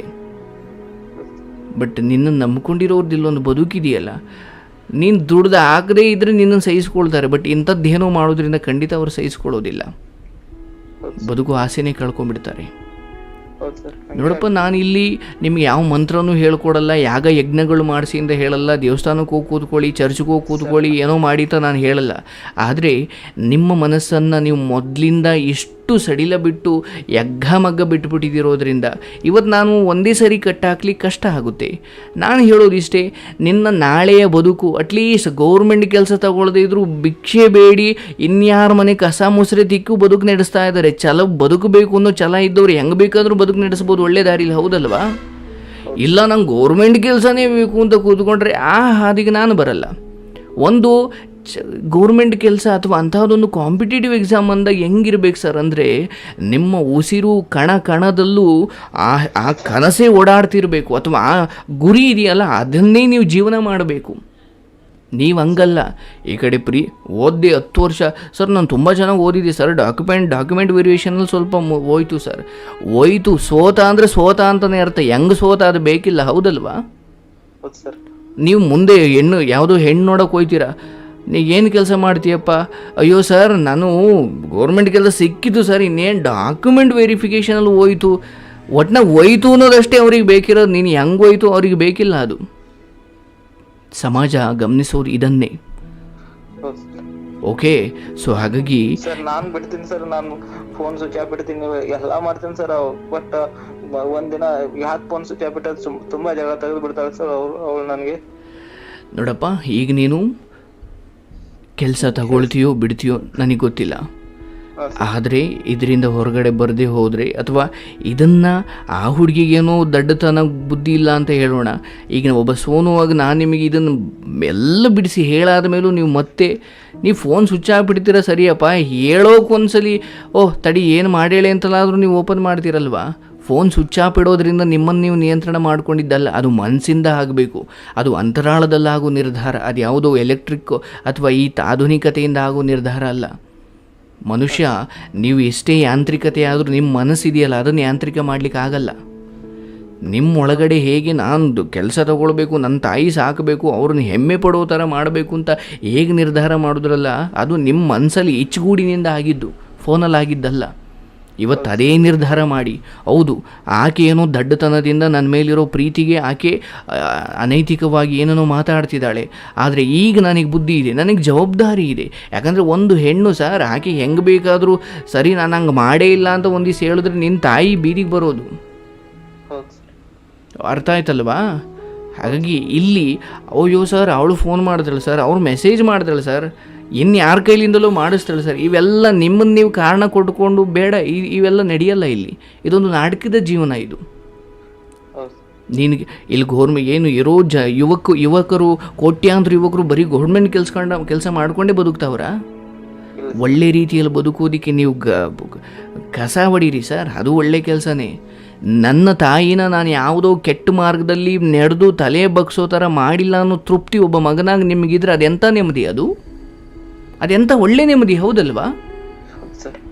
ನೀವು ಈ ಮಾರ್ಗದಲ್ಲಿ ಹೋಗಿ ನೀವು ಗೌರ್ಮೆಂಟ್ ಅಲ್ಲ IPS ಆದರೂ ಅದು ಗೌರವ ತಂದು ಕೊಡಲ್ಲ. IPS ಅನ್ನು ನಿನಗೆ ಹಣ ಕೊಡ್ಬೋದು ಅಥವಾ ಸೇವೆ ಮಾಡಲಿಕ್ಕೆ ಅವಕಾಶ ಸಿಗ್ಬೋದು, ಆದರೆ ನೀನು ಹೆತ್ತವರನ್ನು ಕಣ್ಣೀರು ಹಾಕಿಸಿ ಅಥವಾ ಅವ್ರಿಗೆ ನೀನು ಅಭದ್ರತೆಯನ್ನು ಸೂಚಿಸಿ ಅಥವಾ ಅವ್ರಿಗೆ ಅಭದ್ರವಾದ ಇನ್ಸೆಕ್ಯೂರಿಟಿ ಜೀವನವನ್ನು ಕೊಟ್ಟು ತಲೆ ತಗ್ಸೋ ಥರ ಮಾಡಿ ನೀನು IPS ಪ್ರಧಾನಿ ಆದರೆ ಏನು ಬಂತು? ಬಿಟ್ಟಾಕು. ಈ ಸಂಬಂಧ ಇದೆಯಲ್ಲ ಅದು ನಿಂದಲ್ಲ. ಕೊಂಚ ಕಠಿಣ ಅನಿಸ್ಬೋದು, ಇದು ನೀನು ಬಿಡಬೇಕು. ಆ್ಯಂಡ್ ನೀನು ಒಳ್ಳೆ ಭಾವನೆಯಲ್ಲಿ ಮುಂದುವರಿಸಿದ್ರು ಆ ಕಡೆಯಿಂದ ಅದೆಲ್ಲೋ ಹಾದಿ ತಪ್ಪುತ್ತಾ ಇದೆ ಅಂದರೆ ಇದು ಖಂಡಿತ ಒಳ್ಳೆಯದಲ್ಲ. ಯಾಕಂದರೆ ಒಬ್ಬ ಹುಡುಗನಾಗಿ ಇಲ್ಲ ಸರ್ ನನಗೆ ಅವಳು ಬೇರೆಯವ್ರ ವಸ್ತು ಅಂತ ಗೊತ್ತು, ಅದಕ್ಕೆ ನಾನು ಯಾವ ಕೆಟ್ಟ ಉದ್ದೇಶದಿಂದ ಮಾತಾಡಲ್ಲ ಅಂತ ನೀನು ಏನೇ ಬಿಡಿಸಿ ಹೇಳೋಕೆ ಹೋದ್ರೂ ಜಗತ್ತು ಅದು ನಂಬಲಿಕ್ಕೆ ತಯಾರಿರೋದಿಲ್ಲ ಮುಂದೊಂದು ದಿನ, ಹೌದಲ್ವಾ? ಯೋಚನೆ ಮಾಡಪ್ಪ. ನಿನಗಿರೋ ಈ ಆಯಸ್ ಇದೆಯಲ್ಲ ನೋಡು, ಕಾಂಪಿಟೇಟಿವ್ ಎಕ್ಸಾಮ್ ಓದಿ ಏನೋ ಮಾಡಬೇಕು, ನನ್ನ ತಾಯಿನ ನಾನು ಗೌರವಿಸೋ ಅಥವಾ ಒಂದು ಹೆಮ್ಮೆ ಪಡೋ ಥರ ಮಾಡಬೇಕು ಅನ್ನೋ ಒಳ್ಳೆ ವಿವೇಚನೆಯನ್ನು ದೇವರು ಕೊಟ್ಟಿದ್ದಾನಪ್ಪ. ಇವತ್ತು ಎಷ್ಟು ದೊಡ್ಡ ಮಕ್ಕಳಾದರೂ ನನ್ನ ತಾಯಿ ತಂದೆ ಮನೇಲಿ ಕಣ್ಣೀರು ಹಾಕಿದ್ರು ಕೂಡ ಅವ್ರು ಕೆಟ್ಟವರು ಸವಾಸ ಮಾಡಿ ತಂದೆ ತಾಯಿ ತಲೆ ತಗ್ಸೋ ಕೆಲಸ ಮಾಡ್ತಾನೆ ಹೋಗ್ತಾರೆ ಪ್ರತಿದಿನ. ಬಟ್ ನಿನಗೆ ಭಗವಂತ ಎಂಥ ಶಕ್ತಿ ಕೊಟ್ಟಿದ್ದಾನೆ ಅಂದರೆ ಒಂದು ಯೋಚನೆ ಮಾಡಿದ್ದೀನಿ ನೀನು ಯಾವತ್ತೂ ಒಂದು ದಿವಸ, ಇಲ್ಲ ನನ್ನ ತಾಯಿ ತಂದೆ ಗೌರವ ತರೋ ಕೆಲಸ ಮಾಡಬೇಕು ಅಂತ. ಅಂಥ ಯೋಚನೆ ಮಾಡಿರೋ ಒಬ್ಬ ಮಗ ಇಲ್ಲೆಲ್ಲೋ ದಾರಿ ತಪ್ಪಿದ್ರೆ ಅದು ತಪ್ಪು ಸರ್. ನಾನು ನಿಮಗೆ ಹೇಳಿ ಯಾಕೆ ಹೆಮ್ಮೆ ಅಂದ್ರೆ ಅವಳಿಗೆ ನೀವು ಇದು ಮಾಡ್ತಾರೆ. ಇವತ್ತು ನನಗೆ ಓದೋದ್ ಜಾಬ್ನು ನನಗೆ ಓದೋ ಸ್ಟಡಿ ಒಟ್ಟು ಆಗ್ತಲ್ಲ ಸರ್, ನನಗೆ ಭಾಳ ನೋವು ಆಗ್ತಾ ಇದೆ ಸರ್. ಒಟ್ಟ ಮನಸ್ಸು ಕಾನ್ಸಂಟ್ರೇಟ್ ಆಗ್ತಾ ಇಲ್ಲ ಸರ್ ಓದ್ಬೇಕಂದ್ರೆ. ಕೈಯಲ್ಲಿ ಬುಕ್ ಇಟ್ಕೊಂಡು ಸುಮ್ಮನೆ ಕೈ ಆ ಬುಕ್ ಹಿಡಿದು ಬಿಡ್ತೀನಿ ಸರ್, ಅವಳು ನನಗೆ ಬಂದು ಬಿಡುತ್ತೆ. ನೋವು ಅರ್ಥ ಆಗುತ್ತೆ. ನಾನು ಹೇಳೋ ಮಾತನ್ನು ಕೇಳಿಸ್ಕೊ. ಈ ಸಮಯದಲ್ಲಿ ನಿನ್ನದೇ ತಪ್ಪುಗಳ ಪ್ರತಿಫಲವನ್ನು ನೀನು ಊಟ ಮಾಡ್ತಾ ಇದ್ದೀಯಾ? ಅವಾಗ ನಾನು ಬಿಟ್ಟಿದ್ದೆ, ಇವಾಗ ಜಾಬ್ ಆಗ್ತಿತ್ತು, ಅವಳಿಗೆ ಮ್ಯಾರೇಜ್ ಆಗ್ತದೆ. ನೀನು ಯಾವಾಗ ನಿಮ್ಮ ಸಂಬಂಧಗಳನ್ನು ಕೆಲಸದ ಮೇಲೆ ಮದುವೆಯನ್ನು ನಿರ್ಧಾರ ಮಾಡಲಿಕ್ಕೆ ಹೋದ್ರೂ ವಿಷಯ ಅಲ್ಲೇ ಕೆಟ್ಟು ಹೋಯಿತು. ಆ್ಯಂಡ್ ಯಾವಾಗ ನಿಮ್ಮ ಪ್ರೀತಿಯನ್ನು ಉಳಿಸ್ಕೊಳ್ಳೋದಕ್ಕೆ ಒಮ್ಮತದಿಂದ ಇಬ್ಬರೂ ಹೋರಾಟ ಮಾಡಲಿಕ್ಕೆ ಶುರುವಾಗಲಿಲ್ವೋ ಅಲ್ಲೇ ಪ್ರೀತಿ ಸತ್ತು ಹೋಯಿತು. ಅರ್ಥ ಆಯ್ತಲ್ವಾ? ಅದು ಮುಗಿದು ಹೋಗಿರುವ ವಿಚಾರಗಳಿಗೆ, ಮುಗಿದು ಹೋಗಿರುವ ಅಧ್ಯಾಯಗಳಿಗೆ ಜೀವ ಕೊಡೋ ಪ್ರಯತ್ನ ಮಾಡಬೇಡ. ಸುಮ್ಮನೆ ಯೋಚನೆ ಮಾಡು. ಸತ್ತವರು ನನಗೆ ನಾನೊಬ್ಬ ಧ್ಯಾನ ಮಾಡಿ ಅಥವಾ ಭಗವಂತನ ಅನುಗ್ರಹ ಇದ್ದವನಾಗಿ ಸತ್ತು ಮಲಗಿರೋ ಶವಗಳನ್ನೆಲ್ಲ ಎಚ್ಚರಿಸುವಂತಹ ಶಕ್ತಿ ನನಗೆ ಕೊಟ್ಟ ಅಂದ್ಕೋ. 100 ವರ್ಷದಿಂದ ಸತ್ತು ಹೆಣವಾಗಿರೋ ದೇಹಗಳನ್ನೆಲ್ಲ ನಾನು ಜೀವಂತಗೊಳಿಸಿಬಿಟ್ರೆ ಈ ಜಗತ್ತು ನರಕ ಆಗಿಬಿಡುತ್ತೆ. ಈಗ ಸತ್ತಿರೋರೆಲ್ಲ ಎದ್ದು ಬಂದರೆ ಜಗತ್ತು ಏನಾಗ್ಬೋದು ಯೋಚನೆ ಮಾಡು. ಒಳ್ಳೆಯದಲ್ಲ. ಸತ್ತು ಹೋಗಿರೋ ಕೆಲವಕ್ಕೆ ಜೀವ ಕೊಡೋ ಪ್ರಯತ್ನ ಮಾಡಬಾರ್ದಂತೆ. ಅದಕ್ಕೆ ಸತ್ತವರು ಬಿಟ್ಬಿಡಿ ಅಂತ ಒಂದು ಮಾತು ಹೇಳ್ತಾರೆ ಹಿರಿಯರು. ಸರ್ ಅವಳು ನನ್ನ ಲೈಫ್ ನಲ್ಲಿ ಬಹಳ ದೊಡ್ಡ ಗೈಡೆನ್ಸ್ ಆಗಿದ್ದಳು ಸರ್. ಈ ತರ ಓದ್ಬೇಕು, ಹಿಂಗ್ ಓದ್ಬೇಕು. ನಂದು ಇಂಜಿನಿಯರಿಂಗ್ ಬ್ಯಾಕ್ ಗ್ರೌಂಡ್ ಸರ್, ಎಲ್ಲ ಅವಳೇ ಹೇಳ್ಕೊಡ್ತೇವೆ ಸರ್. ಕಾಂಪಿಟೇಟಿವ್ ಎಕ್ಸಾಮ್ ಬಹಳ ಒಂದು ಒಳ್ಳೆ ಬಾಂಡಿಂಗ್ ಇತ್ತು ಸರ್. ಆದ್ರೆ ನನಗೆ ಸಿಗ್ಲಿಲ್ಲ, ಅದು ಬಹಳ ನೋವಾಗುತ್ತೆ. ನಿಜ ಹೇಳಬೇಕಂದ್ರೆ ನಿನ್ನ ಕಣ್ಣೀರಿಗೆ ಯಾವ ಅರ್ಥವೂ ಇಲ್ಲ. ನಿನ್ನ ದೃಷ್ಟಿಯಲ್ಲಿ ನೀನು ಮಾಡಿಕೊಂಡಿರೋ ಕೆಲವು ಚಿಕ್ಕ ಪುಟ್ಟ ತಪ್ಪುಗಳು ನಿನಗೆ ಅರಿವಿಗೆ ಬರ್ತಾ ಇಲ್ಲ.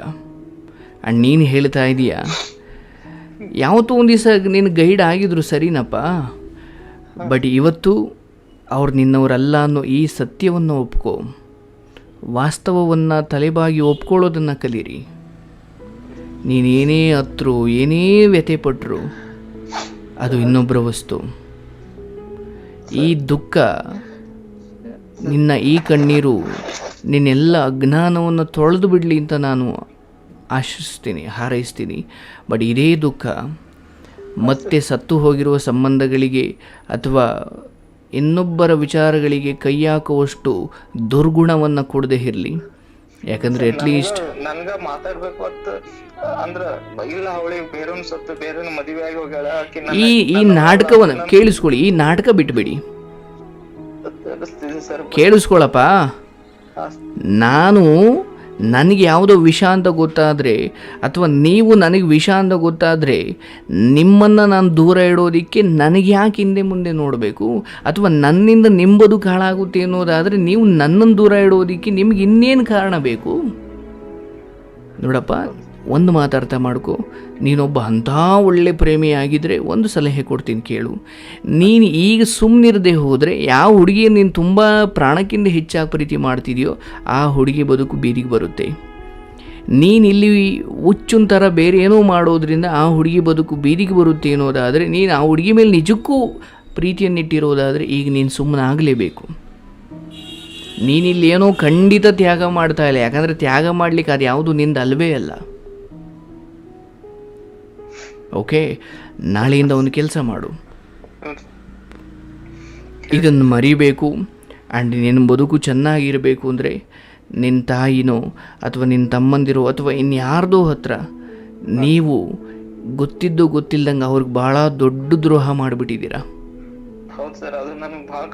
ಅವ್ರ ಮುಂದೆ ಹೇಳಿ ನಿಮ್ಮ ತಾಯಿ ಪಾದ ಮುಟ್ಟಿ ನಮಸ್ಕಾರ ಮಾಡಿ ಅವ್ರನ್ನ ಅಪ್ಕೊಂಡು ಹತ್ತು ಬಿಡಪ್ಪ.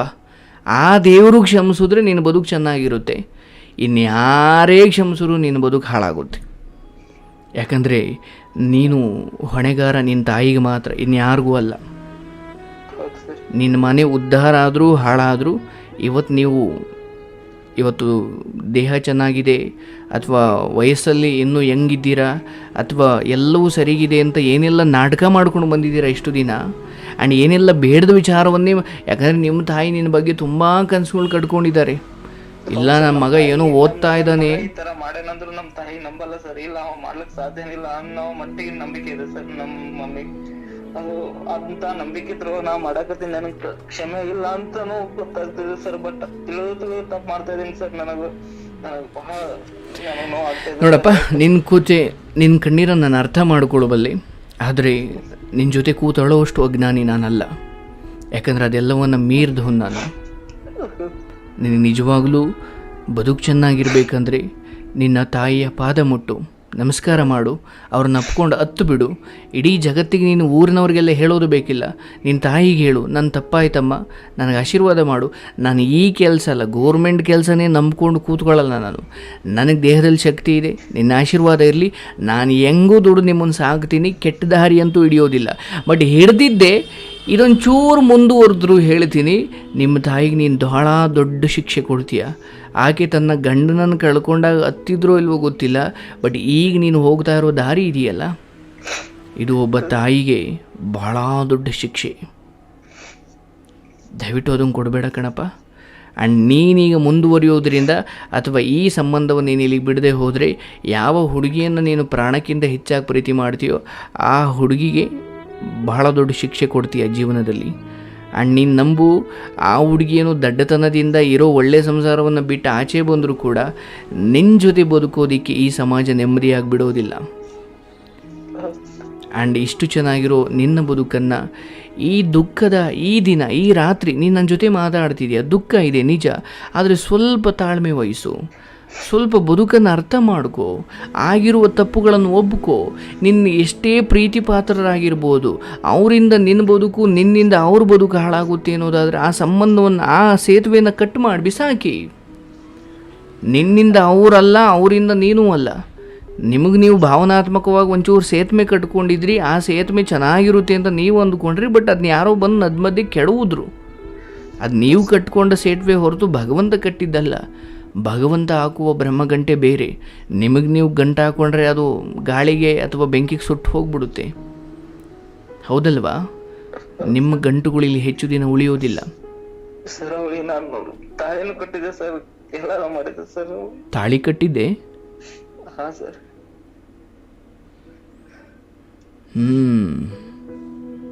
ಅದು ನನಗೆ ನೋವಾಗ್ತದೆ ಸರ್. ಅಂದರೆ ನಿನಗೆ ಸಿಕ್ಕಿರೋ ಸಂಸ್ಕಾರ ಎಂಥದ್ದು ಅಂತ ಗೊತ್ತಾಗ್ತಾ ಇದೆ.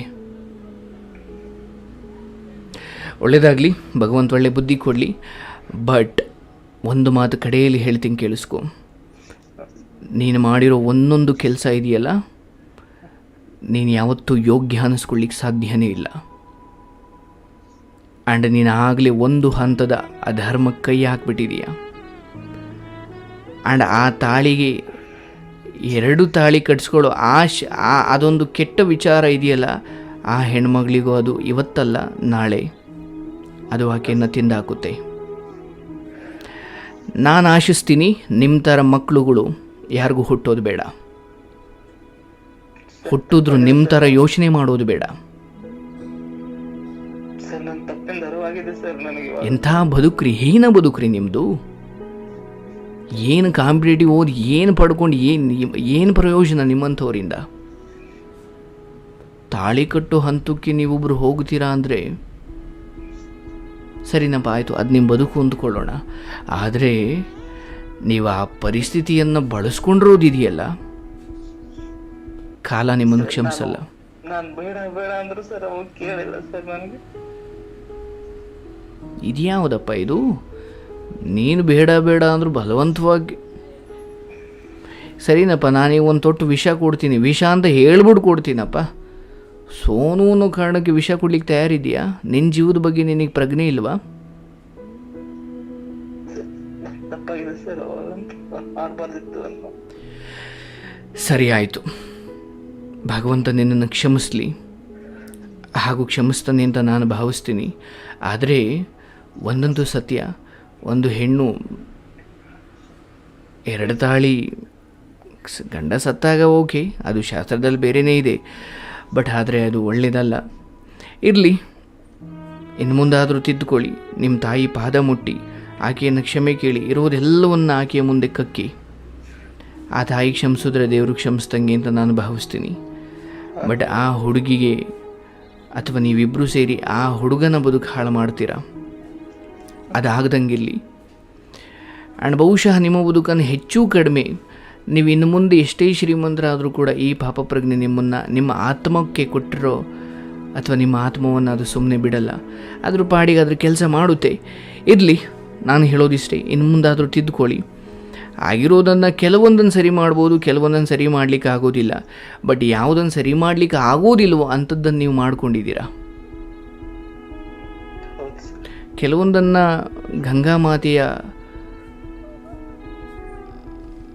ಸಹಾಯದಿಂದ ಆ ಗಂಗೆಯನ್ನು, ಆ ನೀರನ್ನು ಬಳಸಿ ಕೆಲವನ್ನು ಶುದ್ಧ ಮಾಡ್ಬೋದು ಸರ್.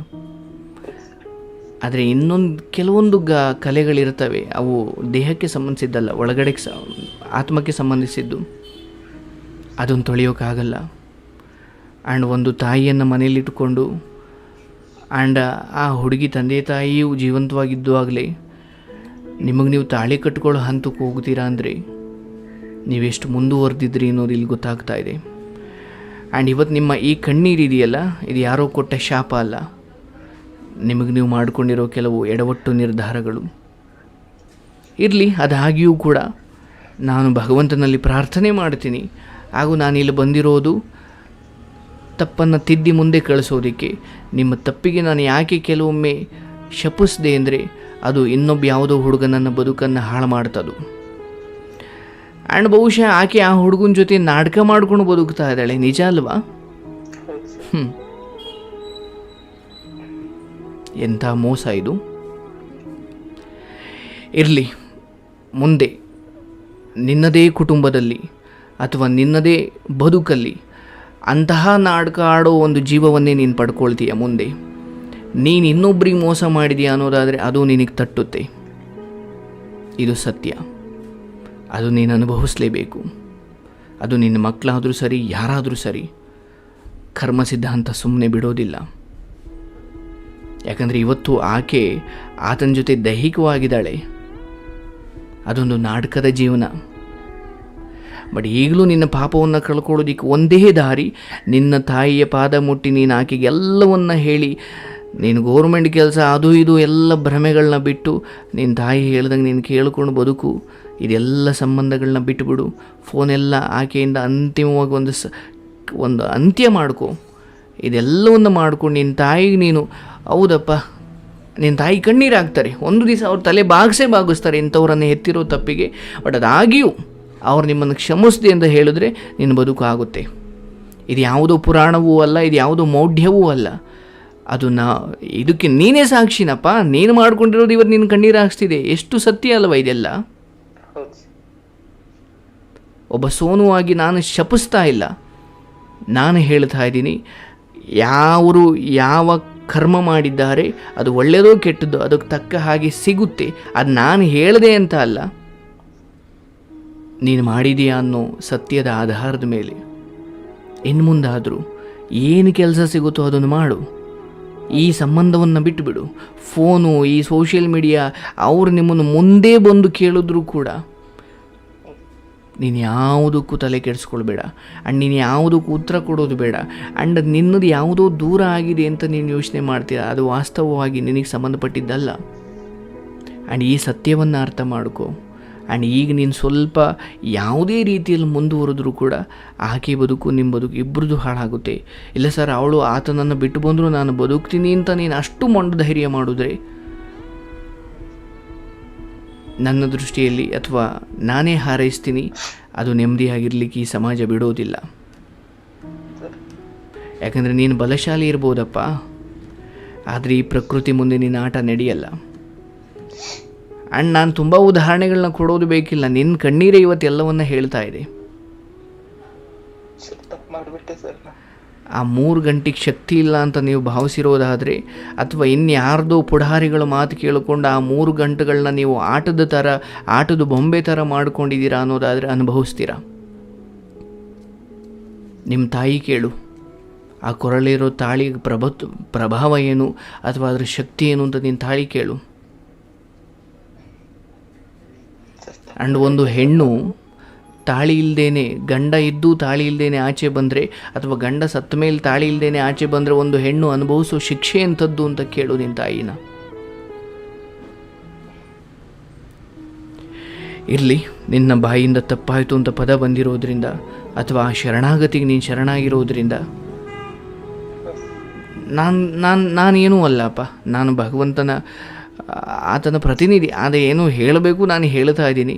ಆದರೆ ನಿನ್ನ ತಾಯಿಗೋಸ್ಕರ ಸರ್, ನನಗೂ ಒಬ್ರು ಅಕ್ಕ ಅದ್ರ ಸರ್, ನನಗೆ ತಾಯಿ ಅದ, ನಾನು ಮಾಡಬಾರ್ದಿತ್ತು, ನಾನು ತಪ್ಪು ಮಾಡಿದೆ ಅಂತ ನಾನು ಪ್ರತಿದಿನ ಕಾಡ್ತಿದ್ದೆ ಸರ್. ನಾನು ಲವ್ ಮಾಡಿದ್ದೆ, ಬಿಟ್ಬಿಡೋದಿತ್ತು, ಬಟ್ ನಾನು ಆ ಥರ ಮಾಡಬಾರ್ದಿತ್ತು, ನನಗೆ ಅವಾಗ ಯಾಕೆ ನಾನು ಗೊತ್ತಾಗ್ಲಿಲ್ಲ ಅಂತ ನಾನು ಪ್ರತಿದಿನ ನೋವು ಆಗ್ತಿದೆ ಸರ್. ಬಟ್ ನನ್ನ ಮನಸ್ಸು ಹೇಳ್ತಿತ್ತು, ಒಂದು ಪ್ರೀತಿಗೆ ಈ ಕಣ್ಣೀರು ಬೇರೆ ವಿಷಯಕ್ಕೆ ಸಂಬಂಧಪಟ್ಟಿದ್ದು ಅಂತ. ಬಟ್ ಆ ತಾಳಿ ಅಂತ ಹೊರಡಿಸ್ತು ನಿನ್ನ ಕಡೆಯಿಂದ.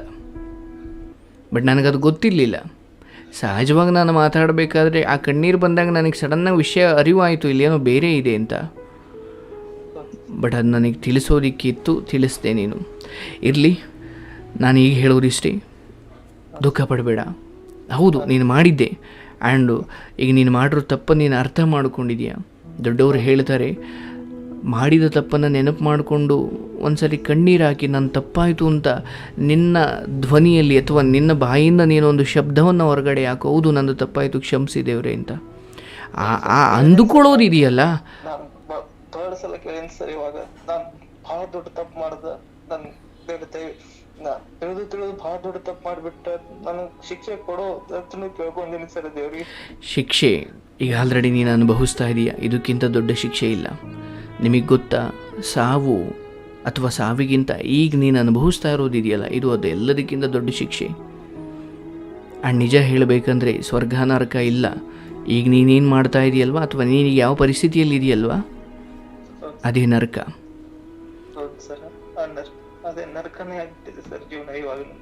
ನಾನು ನಿನಗೆ ಹಾರೈಸ್ತೀನಿ. ಕಣ್ಣು ಮುಚ್ಚು, ನಿನ್ನ ಮಾತನ್ನು, ನಿನ್ನ ಮನಸ್ಸನ್ನು ನೀನು ಒಮ್ಮೆ ಓದುಕೋ. ನನ್ನ ಮಾತನ್ನು ಸರಿಯಾಗಿ ಗಮನವಿಟ್ಟು ಕೇಳು. ನಿನ್ನ ಬದುಕು ಇನ್ನೂ ಮುಗ್ದಿಲ್ಲ. ಆದರೆ ಈಗ ನಿಜವಾಗ್ಲೂ ನಿನ್ನ ಬದುಕು ಶುರುವಾಗೋದು ಯಾವಾಗ ಅಂದರೆ, ಆಕೆಗೆ ಒಂದೇ ಇನ್ನು ಸ್ವೀಕಾರ ಮಾಡು, ಒಂದೇ ಕಾಲ್ ರಿಸೀವ್ ಮಾಡು. ಆ ಒಂದು ಕಾಲಲ್ಲಿ ಒಂದು ಸಮಯ ತಗೋ, ಎಲ್ಲವನ್ನು ಬಿಡಿಸಿ ಹೇಳು. ಆ್ಯಂಡ್ ಇದೇ ಕೊನೆ, ಇದೇ ಮೊದಲು, ಇದೇ ಕೊನೆ, ಇನ್ನು ಮುಂದೆ ನಾನು ಇದನ್ನು ಮುಂದುವರಿಸೋದಕ್ಕೆ ಇಷ್ಟಪಡೋದಿಲ್ಲ ಅಂತ ಹೇಳಿಬಿಟ್ಟು. ಯಾಕಂದರೆ ನಾನು ನಿನಗೇನೋ ಹೇಳೋದ್ರಿಂದ ನೀನು ಬುದ್ಧಿ ಕಲಿತೀಯ. ಆದರೆ ನೀನು ಯಾರಿಗೆ ಹೇಳಬೇಕು ಅವ್ರಿಗೆ ಹೇಳದೆ ಹೋದರೆ ಅವರು ಮುಂದುವರೆದ್ರು ಅದು ನಿನಗೆ ಶಾಪ. ಯಾಕೆಂದರೆ ನನಗೆ ತಾಳಿ ಕಟ್ಟಿದ ಅಂತ ಅವರೊಂಚೂರು ಬೇರೆ ಥರ ವರ್ತಿಸೋಕೆ ಶುರು ಮಾಡಿದ್ರೆ ನೀನು ಸುಮ್ಮನಾದರೂ ಅದು ನಿಮ್ಮನ್ನು ಸುಮ್ಮಬಿಡಲ್ಲ. ಯಾಕಂದರೆ ಅದು ನೀನೇ ಸ್ಪರ್ಶ ಮಾಡಿರೋ ಕರ್ಮ ಅದು. ಈಗ ನೀನು ಏನನ್ನು ತಡಿತೀಯೋ ಗೊತ್ತಿಲ್ಲ, ಅದನ್ನು ತಡೆದು ಅದನ್ನು ಬುದ್ಧಿ ಹೇಳಿ ಅದನ್ನು ಅಲ್ಲಿಗೆ ನಿಲ್ಲಿಸಬೇಕು. ಯಾಕಂದರೆ ಇಲ್ಲಿ ನೀನು ಮರೆತು ನನ್ನ ಮಾತು ಕೇಳಿ ಅಥವಾ ನಿನ್ನ ತಾಯಿಗೋಸ್ಕರ ಇಲ್ಲಿ ಎಲ್ಲವನ್ನು ಮರೆತು ನೀನು ಸುಮ್ಮನಿದ್ರು, ಯಾವತ್ತೂ ಒಂದು ದಿವಸ ಮಾಡಿರೋ ಅದೊಂದು ತಪ್ಪು ಕೆಲಸ ಇದೆಯಲ್ಲ, ಆಕೆ ಮಂಡ್ಗೆದ್ದು ಅಥವಾ ಮಂಡು ಬಿದ್ದು ನೀನೇ ಬೇಕು ಅಂತ ಒಂಚೂರು ಆಚೆ ಬಂದು ಅದನ್ನು ಬಾಯಿ ಬಿಟ್ಟರು ಅಥವಾ ಆ ಥರ ಮಾಡಿದ್ರು ಅಂದ್ಕೋ, ನೀನು ಸುಮ್ಮನಿದ್ರು ಅದು ನಿಮ್ಮನ್ನು ಸುಮ್ಮನೆ ಬಿಡೋದಿಲ್ಲ. ಈಗ ನೀನು ಒಂದೇ ಒಂದು ಕರೆ ಸ್ವೀಕಾರ ಮಾಡು, ಎಲ್ಲವನ್ನು ಬಿಡಿಸಿ ಹೇಳು. ಇದೇ ಕೊನೆ ಅಂತ. ಯಾಕಂದರೆ ಅಯ್ಯೋ ಸರ್ ನಾನು ಸ್ವಿಚ್ ಆಫ್ ಮಾಡಿ ಇಡ್ತೀನಿ ಸರ್, ಆದರೆ ಮತ್ತೆ ಮಾಡ್ತಾಳೆ ಸರ್, ಇಲ್ಲ ಸರ್ ನಾನು ತಾಳಿ ಕಟ್ಟಬಾರ್ದು ಅಂತ ಹೇಳಿದೆ ಸರ್, ಅವಳೇ ಒತ್ತಾಯ ಮಾಡಲು ಸರ್. ಇದೆಂತಹ ಮೂರ್ಖತನದ ಮಾತುಗಳು. ಯಾರೋ ಒಬ್ಬರು ನಮ್ಮ ಮುಂದೆ ನಮ್ಮ ತಾಯಿನೋ ಅಥವಾ ಇನ್ಯಾರೋ ಕಷ್ಟ ಇದ್ದಾಗ ಅಥವಾ ಸಹಾಯ ಬೇಡಿದಾಗ, ಇಲ್ಲ ನಂಗೆ ಸುಸ್ತಾಯಿದೆ ನಾನು ಬರಲ್ಲ ಅಂದರೆ ನಮಗೆ ಏನು ಆಗೋದಿಲ್ವೋ ಅದನ್ನು ಕೆಲವೊಮ್ಮೆ ಮನುಷ್ಯತ್ವದಿಂದ ವರ್ತನೆ ಮಾಡೋದಕ್ಕೂ ಕೂಡ ಕೆಲವು ಕಾರಣಗಳು ಕೊಟ್ಟು ನಾವು ಸುಮ್ಮನಾಗ್ತೀವಿ. ಬಟ್ ಇಲ್ಲಿ ಯಾವುದೋ ವಿಕೃತ ಅನೈತಿಕ ವಿಚಾರವನ್ನು ಇನ್ಯಾರೋ ಹೇಳಿದ್ರು ಅಂತ ಮಾಡುವಷ್ಟು ಬುದ್ಧಿವಂತರಾಗ್ಬಿಡ್ತೀರ ನೀವು. ಅದೇ ಬುದ್ಧಿವಂತಿಕೆಯನ್ನು ಓದಿನಲ್ಲಿ ತೋರಿಸಿ, ಅದೇ ಬುದ್ಧಿವಂತಿಕೆ ನಿನ್ನ ಕುಟುಂಬದ ಜವಾಬ್ದಾರಿ ನಿರ್ವಹಿಸುವುದರಲ್ಲಿ ತೋರಿಸಿ. ನೀವು ನಿರ್ವಹಿಸ್ತಿರ್ಬೋದು, ಬಟ್ ನಿಮ್ಮ ಆತ್ಮವನ್ನು ನೀವು ಶುದ್ಧವಾಗಿಟ್ಕೊಳ್ಳಿಕ್ಕಾಗಿಲ್ಲ. ರೈಟ್? ಲವ್ ಮಾಡೋಕ್ಕೂ ನನಗೆ ನನ್ನ ತಾಯಿನ ಮೋಸ ಮಾಡ್ತಾ ಇದ್ದೀನಿ ಅಂತ ಅನಿಸ್ತಿತ್ತು ಸರ್ ನನಗೆ. ನೋಡಪ್ಪ, ಇವತ್ತು ಒಳ್ಳೆಯ ಸಮಯ ಆ್ಯಂಡ್ ಈ ದಿನ ಎಲ್ಲವನ್ನು ನೀನು ನನ್ನ ಮುಂದೆ ಹೇಳಿದೀಯಾ. ಇದೇ ಕೊನೆ, ಇನ್ಯಾರ ಮುಂದೂ ಇದು ಹೇಳಬೇಡ. ಆ್ಯಂಡ್ ನಿನ್ನ ಒಳಗಡೆ ಇದು ಇಲ್ಲ ಅಂತ ಭಾವಿಸು. ಭಗವಂತನೇ ನಿನ್ನ ಎಲ್ಲ ವಿಚಾರಗಳನ್ನು, ಯಾಕಂದರೆ ನೀನು ನಂಬಿದೀಯ ಆ್ಯಂಡ್ ನಿನ್ನಿಂದ ತಪ್ಪಾಯಿತು ಅಂತ ಒಂದು ಮಾತು ಬರುವಷ್ಟು ಒಂದು ತಿದ್ದುಕೊಳ್ಳುವಿಕೆ ಅಥವಾ ನಿನ್ನನ್ನು ನೀನು ಅವಲೋಕನ ಮಾಡುವಷ್ಟು ಬುದ್ಧಿವಂತ ಅಥವಾ ಆ ಬಾಗುವಿಕೆ ನಿನಗೆ ಬಂದಿರೋದ್ರಿಂದ ಇಲ್ಲಿ ಒಂದೇ ಒಂದು ತಪ್ಪನೆ ಹಿಡಿತಾ ಇದೆ, ಇನ್ನೂ ಆ ಸಂಬಂಧದಲ್ಲಿ ಮುಂದುವರಿತಾ ಇರೋದು. ಅದು ನಿಲ್ಲಿಸು. ಆ್ಯಂಡ್ ಪ್ರತಿದಿನ ಫೋನ್ ಮಾಡು, ಪರವಾಗಿಲ್ಲ, ಪ್ರತಿ ವಾರ ಫೋನ್ ಮಾಡು. ಆದರೆ ನಾನು ನನ್ನ ಬದುಕನ್ನು ಇಷ್ಟೂ ದಿನ ತಪ್ಪು ದಾರಿಯಲ್ಲಿ ನಡೆಸ್ತೆ, ಗೊತ್ತಿದ್ದಾಯಿತೋ ಗೊತ್ತಿಲ್ಲದೆ ಆಯಿತೋ ಗೊತ್ತಿಲ್ಲ, ಆದರೆ ಇವತ್ತು ಅಂತಹದೊಂದು ಕಾರ್ಯಕ್ರಮದಲ್ಲಿ ಎಲ್ಲರ ಮುಂದೆ ಹೇಳಿ ಎಲ್ಲರ ಮುಂದೆ ಒಂದು ವಚನ ತಗೊಂಡಿದ್ದೀನಿ, ಒಂದು ಮಾತು ತಗೊಂಡಿದ್ದೀನಿ, ಒಂದು ಜ್ಞಾನ ಪಡ್ಕೊಂಡಿದ್ದೀನಿ. ಇನ್ನು ಮುಂದಾದರೂ ನಾನೊಬ್ಬ ತಾಯಿಯ ಮಗನಾಗಿ ಉಳ್ಕೊಳ್ಳೋಕೆ ಇಷ್ಟಪಡಬೇಕು. ಈ ಮಾತನ್ನು ನಿನಗೆ ನೀನು ಅಂದ್ಕೋ. ಆ್ಯಂಡ್ ಆ ಹುಡುಗಿ 1000 ಹೇಳ್ಬೋದು, ಬಟ್ ಆಕೆ ಬದುಕು ಸೆಟ್ಲಾಗಿದೆ ಅಥವಾ ಆಕೆ ಒಂದು ದಡವನ್ನು ತಲುಪಿದ್ದಾರೆ, ಹೌದಲ್ವಾ? ಆದರೆ ನೀನು ಹಾಗಲ್ಲ. ನೀನು ದಡ ದಾಟೋದಲ್ದೇ ನಿನ್ನ ದೋಣಿಯಲ್ಲಿ ಎಲ್ಲೂ ಮಗುಚದ ಹಾಗೆ ನಿನ್ನವರನ್ನು ನೀನು ದಡ ಸೇರಿಸಬೇಕು. ನಿನಗೋಸ್ಕರ ಅಲ್ಲದೆ ಇದ್ದರೂ ನಿನ್ನವ್ರಿಗೋಸ್ಕರ.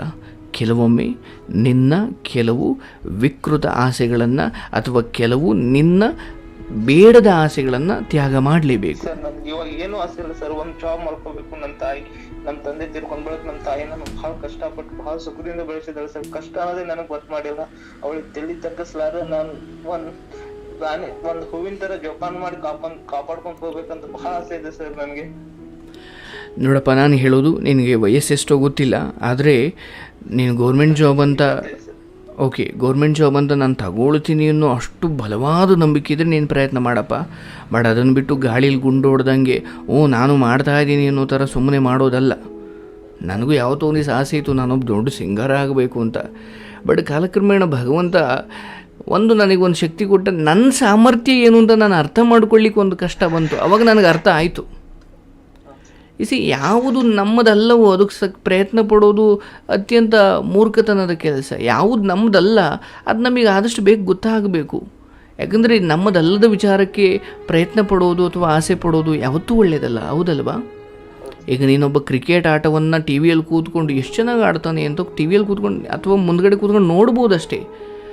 ಬಟ್ ನಿನಗೆ ಅಂತೂ ಭಗವಂತ ಬೇರೆ ಶಕ್ತಿ ಕೊಟ್ಟಿರ್ತಾನೆ. ಮೋಸ್ಟ್ಲಿ ನೀನು ಸ್ವಂತ ಬಿಸ್ನೆಸ್ ಮಾಡೋದು ಅಥವಾ ಯಾವುದೋ ಒಳ್ಳೆ ಕಂಪ್ನೀಲಿ ಸೇರ್ಕೊಂಡು ದುಡಿಯೋದು ಅಥವಾ ಬೆಂಗಳೂರು ಕಡೆಗೆ ಬಂದು ಒಂದು ಜಾಬ್ ತಗೊಳ್ಳೋದು. ಇಲ್ಲ ನಾನು ಗೌರ್ಮೆಂಟ್ ಕೆಲಸನೇ ಪಕ್ಕಾ ಮಾಡ್ತೀನಿ, ಸಲ ಸ್ವಲ್ಪದ್ರಲ್ಲಿ ಮಿಸ್ ಆಗಿದೆ, ಈ ಸಲ ಎಲ್ಲದರಲ್ಲೂ ಸರಿ ಮಾಡ್ತೀನಿ ಅನ್ನೋ ಪರಮವಾದ ನಿನ್ನ ಮೇಲೆ ನಿನಗೆ ಆತ್ಮವಿಶ್ವಾಸ ಇದ್ದರೆ ಅಲ್ಲಿ ನಿನ್ನ ಎನರ್ಜಿಯನ್ನು ಅಥವಾ ನಿನ್ನ ಜ್ಞಾನವನ್ನು ಇನ್ವೆಸ್ಟ್ ಮಾಡು. ಆದರೆ ಒಂದು ಸತ್ಯ, ನೀನು ಎಲ್ಲಿ ಏನನ್ನು ಇನ್ವೆಸ್ಟ್ ಮಾಡ್ತೀಯೋ ಅದೇ ನಿನಗೆ ವಾಪಸ್ ಬರುತ್ತೆ. ಧೃತಿಗೆಡಬೇಡ. ಗೌರ್ಮೆಂಟ್ ಜಾಬ್ ಸಿಕ್ಕರೂ ಸಿಗದೇ ಇದ್ದರೂ ನಾನು ನನ್ನ ಬದುಕಲ್ಲಿ ನಾನು ಗಿವ್ ಅಪ್ ಮಾಡಲ್ಲ. ಯಾಕಂದರೆ ಇವತ್ತು ಗೌರ್ಮೆಂಟ್ ಕೆಲಸ ಮಾಡಿದ್ರೆ ಏನೊಂದು 100ರಲ್ಲಿ 25 ಜನ ಸರ್, ಇನ್ನು 75 ಜನ ನರಳ್ತಾ ಇದ್ದಾರೆ ಅಂದರೆ ಅರ್ಥ ಅವರು ಜೀವನವನ್ನು ಜಿಗುಪ್ಸೆ ತೊಗೊಂಡಿದ್ದಾರೆ ಅಂತಲ್ಲ, ಸಿಕ್ಕಿದ್ರಲ್ಲಿ ಖುಷಿ ಪಡ್ತಾ ಇದ್ದಾರೆ, ಹೌದಲ್ವಾ?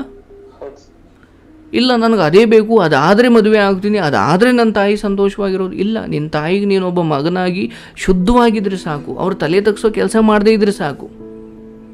ಇನ್ಯಾವುದೋ ಕೆಲಸ ಮಾಡಿದ್ರೂ ನಿನ್ನ ತಾಯಿ ಸಾಕ್ಬೋದು, ಹೌದಲ್ವಾ? ದಯವಿಟ್ಟು ಯೋಚನೆ ಮಾಡು. ಪಕ್ಕದ ಮನೆಯವ್ರ ಥರ ಬದುಕೋಕೆ ಹೋಗಬೇಡ. ಆ್ಯಂಡ್ ನಿನ್ನ ಜೊತೆಲೇ ಓದ್ಲಿಕ್ಕೆ ಶುರು ಮಾಡಿದವ್ರು ಯಾರೋ ಕೆಲಸ ತಗೊಂಡಿರ್ಬೋದು. ಆದರೆ ಅವ್ರು ತಗೊಂಡಿದ್ದಾರೆ, ನಾನು ತಗೊಂಡಿಲ್ಲ ಅಂತ ಒಮ್ಮೆ ನಿನಗೆ ಅನಿಸ್ಬಿಟ್ರೆ ಸಾಕು, ಇರೋ ಬರೋ ಭಾಗ್ಯಗಳೆಲ್ಲ ಅವತ್ತೇ ಹೊರಟೋಗ್ಬಿಡ್ತಾವೆ ನಿನ್ನಿಂದ. ಯಾಕಂದರೆ ಅವರಿಗೆ ಆ ಶಕ್ತಿ ಇದ್ದರೆ ನಿನಗೆ ಇನ್ನೇನೋ ಶಕ್ತಿ ಇದೆ. ಬಟ್ ನೀನು ದಡ್ಡ, ನೀನು ಅವ್ರಿಗೆ ಹೋಲಿಕೆ ಮಾಡಿಕೊಂಡು ಅಥವಾ ಇನ್ಯಾವುದೋ ಹುಡುಗಿನ ಮದುವೆ ಆಗಬೇಕು ಅಂತ ನಿನಗೋಸ್ಕರ ನೀನು ದುಡಿಯಪ್ಪ. ನೀನು ಹುಡುಗಿ ಮದುವೆ ಆಗ್ಲಿಕ್ಕೆ ದುಡಿಲಿಕ್ಕೆ ಹೋದರೆ ಈ ಕಡೆ ಆ ಕಡೆ ಅರ್ಧ ಎನರ್ಜಿ, ಈ ಕಡೆ ಅರ್ಧ ಎನರ್ಜಿ. ಒಂದು ಏನಾದರೂ ಗೆಲ್ಲಬೇಕಂದ್ರೆ ಸಂಪೂರ್ಣವಾಗಿ ಒಂದು ಕಡೆ ಎನರ್ಜಿ ಹಾಕಬೇಕಲ್ವಾ? ಓಕೆ, ನಿನ್ನ ಈ ಎನರ್ಜಿಯನ್ನು ಅರ್ಧಂಬರ್ಧ ಹಾಕಿ ನೀನು ಇಲ್ಲಿಗೆ ಬಂದಿರೋದು. ಇಷ್ಟು ದಿನ ಒಂದು ಕಡೆ ಅಂದರೆ ಸ್ಟಡೀಸಲ್ಲಿ ಕಾಂಪಿಟೇಟಿವ್ ಸಂಬಂಧಪಟ್ಟಂಗೆ ಈ ಪ್ರೀತಿ ಅದು ಇದು ಯಾವುದು ಇಲ್ಲದೇ ಒಂದು ಕಡೆ ನೀನು ಎನರ್ಜಿ ಹಾಕಿದರೆ ಇಷ್ಟೊತ್ತಿಗೆ ನೀನು ಎಲ್ಲಿರ್ತಿದ್ದೆ? ಹೌದಲ್ವಾ? Don't waste your energy. ನಿನ್ನ ಪ್ರಾಣಶಕ್ತಿ ಅಂತ ಒಂದಿದೆ, ಸ್ವಲ್ಪ ಅಧ್ಯಾತ್ಮವಾಗಿ ಯೋಚನೆ ಮಾಡು. ನಿನ್ನ ಜೀವನ, ಈ ಪ್ರಾಣ ಇದೆಯಲ್ಲ, ನಿನ್ನ ಪ್ರಾಣಕ್ಕಿಂತ ಹೆಚ್ಚಾಗಿ ಅಂತ ಪ್ರೀತಿ ಅಂತ ಹೇಳ್ತಾ ಇದೆಯಲ್ಲ ಆ ಹುಡುಗಿ, ನಾಳೆ ಏನೋ ನೀನು ಇಲ್ಲ ಅಂತ ಹೋದರೂ ಕೂಡ ಒಂಚೂರು ಕಣ್ಣೀರಾಗಿ ಸುಮ್ಮನೆ ಆಗ್ತಾರೆ. ಯಾಕಂದರೆ ನಿನಗೋಸ್ಕರ ಅವರು ಗುಂಡಿ ಒಳಗೆ ಬರಲಿಕ್ಕಂತೂ ತಯಾರಿಲ್ಲ. ಹೌದಲ್ವಾ? ಬಟ್ ಅವ್ರಿಗಿಂತ ಹೆಚ್ಚು ನೋವು ಅನುಭವಿಸೋದು, ಬೀದಿಗೆ ಬರೋದು ನಿನ್ನ ಮನೆಯವರು. ಯಾಕಂದರೆ ನಿನ್ನ ತಂದೆ ಇಲ್ಲ ಅಂತ ಹೇಳ್ತೀಯ, ನಿನ್ನನ್ನೇ ನಂಬಿದ್ದಾರೆ ಅಂತ ಹೇಳ್ತೀಯ. ಸರಿಲ್ಲಪ್ಪ ನೀನು ಹೋಗೋ ದಾರಿ. ಓಕೆ, ನಾನು ನಿನಗೆ ಹಾರೈಸ್ತೀನಿ. ನೀನೆಲ್ಲ ಶಾಪಗಳು ಎಲ್ಲ ಪಾಪಗಳು ಇಲ್ಲಿ ಕಳೆದೋದು. ಹೊಸ ಮನುಷ್ಯನಾಗು, ಹೊಸ ಬದುಕನ್ನು ಭಗವಂತ ನನಗೆ ಈ ರಾತ್ರಿ ಕೊಟ್ಟ ಅಂತ ನಿರ್ಧಾರ ಮಾಡು. ನಾನು ಕಾಂಪಿಟೇಟಿವಾ ಅಥವಾ ನಾರ್ಮಲ್ ಕೆಲಸನೇ? ಯಾಕಂದರೆ ಇರೋ ಬರೋ ಈಗ 30 ವರ್ಷದವರೆಗೂ ಮನುಷ್ಯನಿಗೆ ಅಥವಾ ಒಬ್ಬ ಯುವಕನಿಗೆ ಒಂದು ಸುಗ್ಗಿ ಕಾಲ. ಹೌದಲ್ವಾ? ದೇಹದಲ್ಲಿ ಶಕ್ತಿ ಇರುತ್ತೆ, ಅವನು ಅಂದ್ಕೊಂಡಿದ್ದನ್ನು ಮಾಡ್ಬೋದು. ಈ 30 ವರ್ಷ ಬರೀ ಏನು ಆಗಲಿಲ್ವ, ಸುಮ್ಮನೆ ವಿಫಲ ಪ್ರಯತ್ನ ಮಾಡಿ ನಾನು ಮಾಡ್ತಾ ಇದ್ದೀನಿ ಅನ್ನೋ ಥರ ಮಾಡಿ ಸುಮ್ಮನಾಗೋದು ಬೇಡ. ಈಗ 25 ನಿರ್ಧಾರ ಮಾಡಿ, ಈ 20ರಿಂದ 25 ವರ್ಷದವರೆಗೂ ಸುಮ್ಮನೆ ಕಾಂಪಿಟೇಟಿವ್ ಮಾಡ್ತಾ ಇದೆಯಾ ಆಗ್ತಾ ಇಲ್ಲ. ಈಗ ನೀನು ಸ್ವಲ್ಪ ಸೀರಿಯಸ್ ಆಗಿ ಯೋಚನೆ ಮಾಡು. ಇಲ್ಲ ಇದರಲ್ಲಿ ಮುಂದುವರಿಬೇಕು, ಅಥವಾ ಯಾಕಂದರೆ ನೀನು ಬೇರೆದ್ರಲ್ಲೂ ಲೆಜೆಂಡ್ ಅಂತ ಅನ್ಸ್ಕೊಳ್ಬೋದು. ಹೌದಲ್ವಾ? ಬಟ್ ಇನ್ಯಾರೋ ಮಾಡ್ತಾ ಇದ್ದಾರೆ, ನಾನು ಮಾಡಿಬಿಡ್ಬೇಕು, ಗೌರ್ಮೆಂಟ್ ಜಾಬ್ ಆದರೆ ಲೈಫ್ ಸೆಕ್ಯೂರ್ ಆಗಿರುತ್ತೆ. ಎಲ್ಲ ಹಂಗೆ ಹೋಗ್ಬಿಟ್ಟಿದ್ರೆ ಅಷ್ಟೊತ್ತಿಗೆ ಬೀದಿಲೆಲ್ಲ ನಿರುದ್ಯೋಗಿಗಳೇ ಇರ್ತಾಯಿದ್ರು. ನಾನು ಈ ಮುಂಚೆ ಯಾರಿಗೂ ಹೇಳ್ತಾ ಇದ್ದೆ, ಬಹುಶಃ ನಿಮಗೊಂಚೂರು ಅನ್ನ ಅಥವಾ ಹಸಿವು ಅಂತ ಆದಾಗ ಕೈಗೆ ಯಾರೋ ಅನ್ನ ಕೊಡ್ತಾ ಇದ್ದಾರೆ, ನಿಮಗೆ ಅದೇನೂ ಕಾಣ್ತಾ ಇಲ್ಲ. ಬಟ್ ಹಿಂಗೆ ಅಂದುಕೊಂಡು ಯಾವುದೂ ಸಿಗದೇ ಇರೋ ಹಂತಕ್ಕೆ ಹೋಗಿ ಎಲ್ಲವನ್ನು ಕಳ್ಕೊಂಡು ಒಂದು ತುತ್ತಿಗೆ ಅನ್ನಕ್ಕೂ ಬೇಡ ಪರಿಸ್ಥಿತಿ ತಂದುಕೊಳ್ಳೋದು ಬೇಡ. ನಿಯತ್ತಿಂದ ಶ್ರದ್ಧೆಯಿಂದ ಮಾಡಿದ್ರೆ ಎಲ್ಲ ಕೆಲಸನೂ ದೇವ್ರ ಕೆಲಸನೇ. ಸರ್ಕಾರದ ಕೆಲಸ ದೇವರ ಕೆಲಸ ಅದಷ್ಟೇ ಅಲ್ಲ, ಎಲ್ಲ ಕೆಲಸನೂ ದೇವ್ರ ಕೆಲಸನೇ. ಓಕೆ, ಯಾಕಂದರೆ ಅಂಥ ಹಸಿವಿರ್ಬೇಕು ಸರ್ ಮನುಷ್ಯನಿಗೆ. ಯಾರನ್ನೋ ಮದುವೆ ಆಗಬೇಕು ನಿಜ, ಬಟ್ ಕೆಲಸ ತೊಗೊಂಡು ಮದುವೆ ಆಗಬೇಕು, ಆ್ಯಂಡ್ ಕೆಲಸ ತೊಗೊಂಡ್ರೆ ಮಾತ್ರ ಅವ್ರು ನನಗೆ ಮದುವೆ ಮಾಡಿಕೊಡ್ತಾರಂತೆ. ಈ ಹಸಿವಿನ ಬದಲು ಸಾಧನೆ ಹಸಿವು ಇಟ್ಕೊಳ್ಳಿ. ಇಲ್ಲ, ನಾನು 10 ರೂಪಾಯಿ ದುಡಿದ್ರು ನಿಯತ್ತಾಗಿ ದುಡಿತೀನಿ, ಇನ್ಯಾರಿಗೋ ಮದುವೆ ಆಗಲಿಕ್ಕಲ್ಲ, ಇನ್ಯಾರನ್ನೋ ಮೆಚ್ಚಲಿಕ್ಕಲ್ಲ, ನನ್ನ ಕುಟುಂಬವನ್ನು ನಾನು ನೋಡ್ಕೊಳ್ಳಿಕ್ಕೆ. ಆ್ಯಂಡ್ ನನ್ನ ಗಂಡನನ್ನು ಬಿಟ್ಟು ಬರ್ತೀನಿ ಅನ್ನೋ ಅಂತಹ ವಿಚಾರವನ್ನು ನೀನು, ಯಾಕಂದರೆ ನಿನ್ನ ಬಿಟ್ಟು ಹೋಗ್ಲಿಕ್ಕೂ ಅವ್ರು ಹಿಂದೆ ಮುಂದೆ ನೋಡೋದಿಲ್ಲ. ಹೌದಲ್ವಾ? ನೀನು ಯೋಚನೆ ಮಾಡಪ್ಪ. ನೀನು ಹುಡುಗಿನೋ ಕಾರಣಕ್ಕೆ ನನಗಿಲ್ಲಿ ನ್ಯಾಯ, ಇಲ್ಲಿ ಧರ್ಮ ಅಷ್ಟೇ ಜೀವಂತವಾಗಿರಬೇಕು. ನೀವು ಅಲ್ಲ, ಹುಡುಗಿನೂ ಅಲ್ಲ. ಬಟ್ ನಿಮ್ಮಲ್ಲಿ ತಪ್ಪಾಗಿದೆ, ತಿದ್ದುಕೊಂಡಿದ್ದೀರಾ, ಆ ಎಲ್ಲ ವಿಚಾರಗಳು ನಿಮಗೆ ಕಾಣ್ತಾ ಇದೆ, ಅಥವಾ ನೀವು ಅದನ್ನು ಒಪ್ಕೊಳ್ಳುವಷ್ಟು ಶರಣಾಗತಿಗೆ ಬಂದಿರೋದ್ರಿಂದ ನಾನು ನಿಮ್ಮಲ್ಲಿ ಆ ಒಳ್ಳೆತನ ನೋಡ್ತಾ ಇದ್ದೀನಿ. ನಿರ್ಧಾರ ಮಾಡಿ, ನಾಳೆನೇ ಆಕೆಗೆ ಸಂಬಂಧಪಟ್ಟಿದ್ದು ಎಲ್ಲವನ್ನು ನಿಮ್ಮ ತಲೆಯಿಂದ ತೆಗೆದು ಬಿಸಾಕಿ. ಹಾಗಂತ ನೆನಪುಗಳು ಇರ್ತವೆ, ಅವೇನು ಹೋಗಲ್ಲ. ಆದರೆ ಪ್ರತಿ ಸಾರಿ ನೆನಪು ಹಾಕಬೇಕು, ಇಲ್ಲಿ ನಾನು ಸ್ವಲ್ಪ ಇದರಲ್ಲಿ ಮುಂದುವರಿಯೋದ್ರಿಂದ ಇಷ್ಟು ದಿನ ಅನುಭವಿಸಿರೋ ನರಕನೇ ಬೇರೆ. ಆ್ಯಂಡ್ ಆತನ ಗಂಡನಿಗೆ ಗೊತ್ತಾದರೆ ಅಥವಾ ಅವ್ರ ಮನೆಯವ್ರಿಗೆ ಗೊತ್ತಾದರೆ, ಇನ್ನೂ ಮುಂದುವರಿತಿದೆ ಅಂತ ಗೊತ್ತಾದರೆ ಖಂಡಿತ ನಿಮ್ಮಿಬ್ಬರು ಮನೆಯೂ ನೆಮ್ಮದಿಯಾಗಿರೋದಿಲ್ಲ. ಯಾಕಂದರೆ ನಿಮಗೆ ಗೊತ್ತಿವೆಷ್ಟು ಸೂಕ್ಷ್ಮ ವಿಚಾರಗಳು ಅಂತ. ಹೌದಲ್ವಾ? ಯಾಕಂದರೆ ನಿಮ್ಮ ಹೆಂಡತಿಗೆ ಅಥವಾ ನಿಮ್ಮ ಮನೆಯವ್ರಿಗೆ ಯಾರೋ ಈ ಅನೈತಿಕವಾಗಿ ನಡ್ಕೊಳ್ತಿದ್ದಾರೆ ಅನ್ನೋದಾದ್ರೆ ನೀವು ಸುಮ್ಮನೆ ಇರ್ತೀರಾ? ಅದೇ ಥರ ಅವರು. ಓಕೆ, ಗೊತ್ತಿದ್ದು ತಪ್ಪಾದರೆ ಅದು ಒಳ್ಳೆಯದಲ್ಲ. ಏನೋ ಗೊತ್ತಿಲ್ಲ ಬಿಡಪ್ಪ, ಆಗಿದೆ, ತಾಳಿ ಕಟ್ಟಿದೆಯಾ ಅಂತ ನಂಗೆ ಕ್ಷಮಿಸ್ಬಿಡ್ಬೋದು. ಆದರೆ ಈಗ ನಿನಗೆ ಗೊತ್ತು ಅವರು ಬೇರೆಯವ್ರಿಗೆ ವಸ್ತು ಅಂತ. ಈಗ ನಿನಗೆ ಗೊತ್ತು, ಈಗ ನಾನು ಏನೇ ಇಲ್ಲೊಂಚೂರು ವ್ಯತ್ಯಾಸ ಆದರೂ ಕೂಡ ತಲೆ ತಗ್ಗಿಸ್ಬೇಕಾಗುತ್ತೆ ನಮ್ಮ ತಾಯಿ ಅಂತ. ಬಟ್ ಈ ಸಮಯದಲ್ಲಿ ಮಂಡುತನ ತೋರೋದು ಒಳ್ಳೆಯದಲ್ಲ. ಈಗ ನೀನೇನು ತ್ಯಾಗ ಮಾಡೋ ಥರ ಯೋಚನೆ ಮಾಡ್ತಿದೆಯೋ ಅದು ಯಾವುದು ನಿಂದಲ್ಲ. ನೀನೇನು ತ್ಯಾಗ ಮಾಡ್ತಾ ಇಲ್ಲ ಇಲ್ಲಿ. ನಿನ್ನದಲ್ಲದನ್ನು ನಿನ್ನದು ಅಂದುಕೊಂಡಿದ್ದೆ, ಆ ಭ್ರಮೆಯಿಂದ ಆಚೆ ಕರ್ಕೊಂಬರ್ತಾ ಇದ್ದೀನಿ ಅಷ್ಟೇ. ಇದು ಯಾವುದು ನಿಂದಲ್ಲ. ಬಟ್ ನಿನ್ನ ಹತ್ರ ಇನ್ನೂ ಆರೋಗ್ಯಯುತವಾದ ದೇಹ ಇದೆಯಲ್ಲ, ಅದೇ ನಿನ್ನ ಆಸ್ತಿ. ಇನ್ನೂ ಅಷ್ಟೋ ಇಷ್ಟೋ ನಕ್ಕೊಂಡು ಚೆನ್ನಾಗಿ ತಾಯಿ ಇದ್ದಾರಲ್ಲ, ಅವರೇ ನಿನ್ನ ಆಸ್ತಿ. ಓಕೆ, ಈ ದೇಹ ಇರೋವರೆಗೂ ನೀನು ಯಾರಿಗೋ ಮಗ, ನೀನು ಯಾರಿಗೋ ಬಾಯ್ ಫ್ರೆಂಡು, ನೀನು ಯಾರಿಗೋ ಇನ್ನೇನೋ. ಆರೋಗ್ಯ ಚೆನ್ನಾಗಿ ನೋಡ್ಕೊ. ಎಂಥದ್ದೇ ಪರಿಸ್ಥಿತಿ ಬಂದರೂ ನಾನು ಎದುರಿಸ್ತೀನಿ, ನೀನು ಛಲ ತಂದುಕೋ. ಆ್ಯಂಡ್ ಆಕೆಯನ್ನು ಇವತ್ತೇ ಕೊನೆ ಒಂದು ಸರಿ ಮಾತಾಡು, ಎಲ್ಲವನ್ನು ಬಿಡಿಸಿ ಹೇಳು. ಯಾಕಂದರೆ ನೀನು ಇಷ್ಟು ದಿನ ಅಷ್ಟು ಪ್ರಬಲವಾಗಿ ಬಿಡಿಸಿ ಹೇಳದೇ ಇರೋದೇ ಆಕೆ ಅಜ್ಞಾನಕ್ಕೆ ಕಾರಣ ಇರ್ಬೋದು, ಹೌದಲ್ವಾ? ಸೊ ನೋಡಪ್ಪ, ಇಷ್ಟು ದಿನ ನನಗೆ ಗೊತ್ತಿಲ್ಲದೇ ಏನೋ ಆಯಿತು, ಈಗ ನಾನು ಇಂಥ ಕಾರ್ಯಕ್ರಮ ನೋಡ್ತೀನಿ ಅಥವಾ ನೀನು ನೋಡು. ಬಟ್ ಇದೆಲ್ಲ ಮುಂದುವರೆದ್ರೆ ಯಾರ್ಯಾರು ಏನೇನಾಗಿರಿ ಅಂತ ಉದಾಹರಣೆ ತೋರಿಸಪ್ಪ ಅವ್ರಿಗೆ. ನೋಡಿ ಸರ್, ಜಾತಿ ಯಾವುದೇ ಆಗ್ಬೋದು, ಧರ್ಮ ಯಾವುದೇ ಆಗ್ಬೋದು ಸರ್. ವಿಷ ಕುಡಿದ್ರೆ ಎಲ್ಲ ಜಾತಿಯವನು ಸಾಯೋದೇ, ಎಲ್ಲ ಧರ್ಮದವನು ವಿಷ ಎಲ್ಲ ಧರ್ಮದವನ ಹತ್ರನೂ ಕೆಲಸ ಮಾಡುತ್ತೆ, ಹೌದಲ್ವಾ? ಓಹ್, ಇವನು ಕ್ರಿಶ್ಚಿಯನ್ನು, ನಾನು ಅದಕ್ಕೆ ಒಳಗಡೆ ಹೋದರೆ ನಾನು ಸಾಯಿಸಲ್ಲ ಯಾರನ್ನು ಅಂತ ವಿಷ ಅನ್ನುತ್ತಾ? ಅದೇ ಥರ ನೀವು ಹುಡುಗಿ ಆದರೂ ಹುಡುಗ ಆದರೂ ಬಡವರಾದರೂ ಶ್ರೀಮಂತರಾದರೂ ಕೆಲಸ ಇರೋರಾದರೂ ಕೆಲಸ ಇಲ್ಲದೆ ಇರೋರಾದರೂ ಅನೈತಿಕನೇ. ಅದು ಯಾರನ್ನೂ ಸುಮ್ಮನೆ ಬಿಟ್ಟಿದ್ದಿಲ್ಲ. ಇವತ್ತಲ್ಲದೆ ಇದ್ದರು. ಈಗ ಸಿಗರೇಟ್ ಸೇದವನಿಗೆ ಸಿಗರೇಟ್ ಸೇದಿದ ತಕ್ಷಣ ಕ್ಯಾನ್ಸರ್ ಬರುತ್ತಾ? ಇಲ್ಲ. ಅವನು ಚೆನ್ನಾಗಿದ್ದಾಗೆಲ್ಲ ಸೇದ್ದ, ಕಡೆಯಲ್ಲಿ ಕ್ಯಾನ್ಸರ್ ಬಂತು. ಅಯ್ಯೋ, ನಾನು ಮೊನ್ನೆ ದಿನ ಸಿಗರೇಟ್ ಸೇದಿಲ್ಲ, ಯಾಕೆ ಕ್ಯಾನ್ಸರ್ ಬಂತು ಅಂತ ಹೇಳಲಿಕ್ಕಾಗಲ್ಲ. ಅವನು ಹಿಂದೆ ಮಾಡಿದ್ದನ್ನು ಇವತ್ತು ಅನುಭವಿಸ್ತಿದ್ದಾನೆ ಅಷ್ಟೇ, ಹೌದಲ್ವಾ? ಎಕ್ಸಾಕ್ಟ್ಲಿ. ನಿಮ್ಗೆ ಅದು ಕರ್ಮ ಸಿದ್ಧಾಂತ ಅಂದರೆ ಅದೇ. ಸಡನ್ನಾಗಿ ಆಗದೆ ಇರಬಹುದು, ಬಟ್ ಈ ಹಿಂದೆ ಇವತ್ತು ನೀವು ಯಾಕೆ ಕಣ್ಣೀರು ಹಾಕ್ತಿದ್ದೀರಾ? ಅದು ಯಾವುದೋ ಇವತ್ತು ಸಂಜೆ ನೆನ್ನೆ ಮಾಡಿದ್ದಲ್ಲ, ಯಾವತ್ತೂ ಮಾಡಿದ್ದು. ಇರಲಿ, ನಿನ್ನ ಕಣ್ಣೀರು ಇವತ್ತು, ನಿನ್ನ ಕಣ್ಣೀರಿನ ಜೊತೆ ಎಲ್ಲವೂ ನಿರಾಳವಾಗಿದೆ, ಎಲ್ಲ ಪಾಪಗಳು ತೊಳೆದು ಹೋಗಿದ್ದಾವೆ. ನಾನು ಮನಸಾರೆ ಹೇಳ್ತಾ ಇದ್ದೀನಿ, ನಿನ್ನ ತಾಯಿ ಮತ್ತು ನಿನ್ನ ಕುಟುಂಬ ಮತ್ತು ನೀವು ಗೌರ್ಮೆಂಟ್ ಕೆಲಸ ಸಿಗಲಿ ಬಿಡಲಿ, ನಿಮ್ಮ ಮನೆ ನೆಮ್ಮದಿಯಾಗಿರಲಿ, ನಿಮ್ಮ ಮನಸ್ಸು ನೆಮ್ಮದಿಯಾಗಿರಲಿ. ಓಕೆ, ಯಾರ ಜೊತೆ ಇದ್ದೀಯಾ, ಏನು ಮಾತಾಡ್ತಿದ್ದೀಯಾ? ಯಾಕಂದರೆ ಈ ಕಾರ್ಯಕ್ರಮ ಕೇಳಬೇಕಾದ್ರೆ ಕೆಲವು ವಿಚಾರ ನಿನಗೆ ಅರ್ಥ ಆಗಿರ್ತವೆ. ಬಹುಶಃ ನೀನು ಆಗ್ಲಿಂದಲೂ ಈ ಕಾರ್ಯಕ್ರಮ ಕೇಳಿದರೆ ನೀನು ಆ ತಪ್ಪು ಮಾಡ್ತಿರ್ಲಿಲ್ವೇನೋ. ಅಂದರೆ ಈಗ ನಿನಗಿರೋ ಬುದ್ಧಿ ಆಗಿದ್ದು ಬಿಟ್ಟಿದ್ರೆ ಬಹುಶಃ ಆ ತಪ್ಪು ಖಂಡಿತ ಮಾಡ್ತಿರ್ಲಿಲ್ಲ. ಅಂದರೆ ಅರ್ಥ ಮಾಡ್ಕೋ, ಕಾಲಕ್ರಮೇಣ ನಮಗಾಗೋ ಅನುಭವಗಳೇ ಎಲ್ಲದಕ್ಕಿಂತ ದೊಡ್ಡ ಪಾಠ ಕಲಿಸ್ತೇವೆ.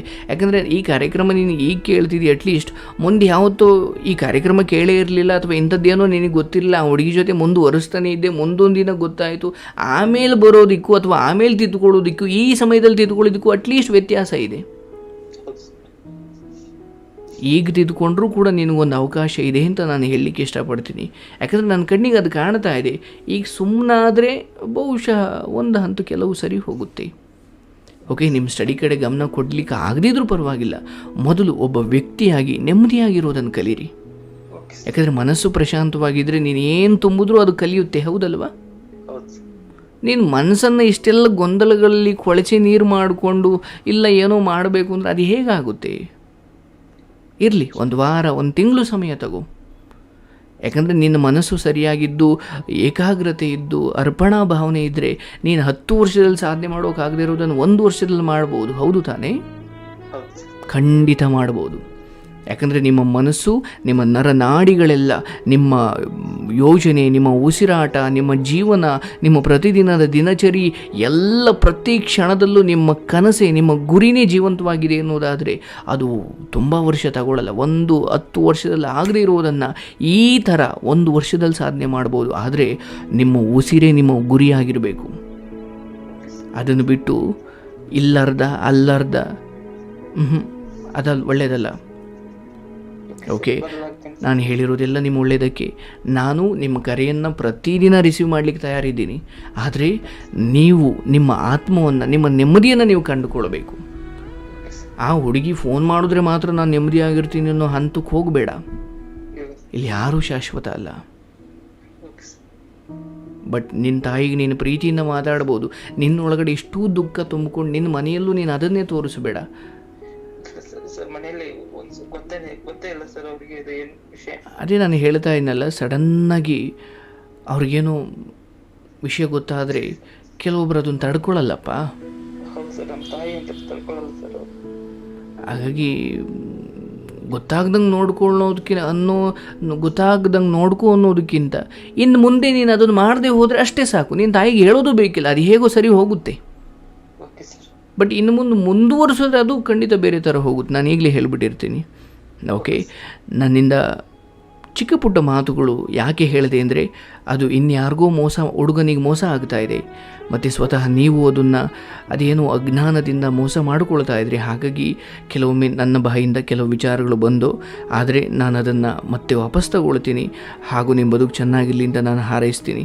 ನಾನು ಮಧ್ಯದಲ್ಲಿ ಒಂದು ಮಾತು ಹೇಳಿದೆ, ನಿನ್ನ ಬದುಕಲ್ಲಿ ಬರೋ ಯಾವುದೋ ಹುಡುಗಿ ಕೂಡ ನಿನಗೆ ಇದೇ ಥರ ಮಾಡಲಿಕ್ಕೆ ಮುಂದಾದರೆ ನೀನು ಅದನ್ನು ಅನುಭವಿಸ್ಬೇಕಾಗುತ್ತೆ ಅಂತ. ಇದನ್ನು ನೀನು ಮುಂದುವರಿಸಿದ್ರೆ ಖಂಡಿತ ನೀನು ಅದನ್ನು ಅನುಭವಿಸ್ತೀಯ. ಮುಂದುವರಿಸ್ಬೇಡಪ್ಪ. ನಾನು ನಿನಗಿಂತ ಚಿಕ್ಕವನೋ ದೊಡ್ಡವನೋ ಗೊತ್ತಿಲ್ಲ, ಆದರೆ ನಿನಗೆ ಹೇಳೋ ಸಮಯ ಬಂದಿತ್ತು. ಯಾವುದೋ ಒಂದು ಶಕ್ತಿ ನಿನಗೆ ಹೇಳಿಸ್ತಾ ಇದೆ ಅಷ್ಟೇ. ಈ ಸಮಯದಲ್ಲೂ ನೀನು ತಿದ್ದುಕೊಳ್ಳದೆ ಹೋದರೆ ಬಹಳ ದೊಡ್ಡ ಪೆಟ್ಟು ತಿಂತೀರಾ.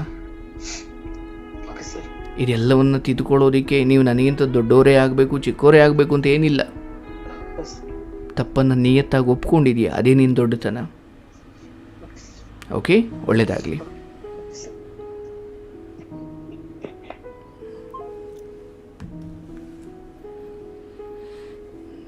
ನೋಡಿ, ಇವತ್ತಿನ ಯುವಕರು ಎಂತೆಂಥ ದೊಡ್ಡ ದೊಡ್ಡ ತಪ್ಪು ಮಾಡ್ತಿದ್ದಾರೆ.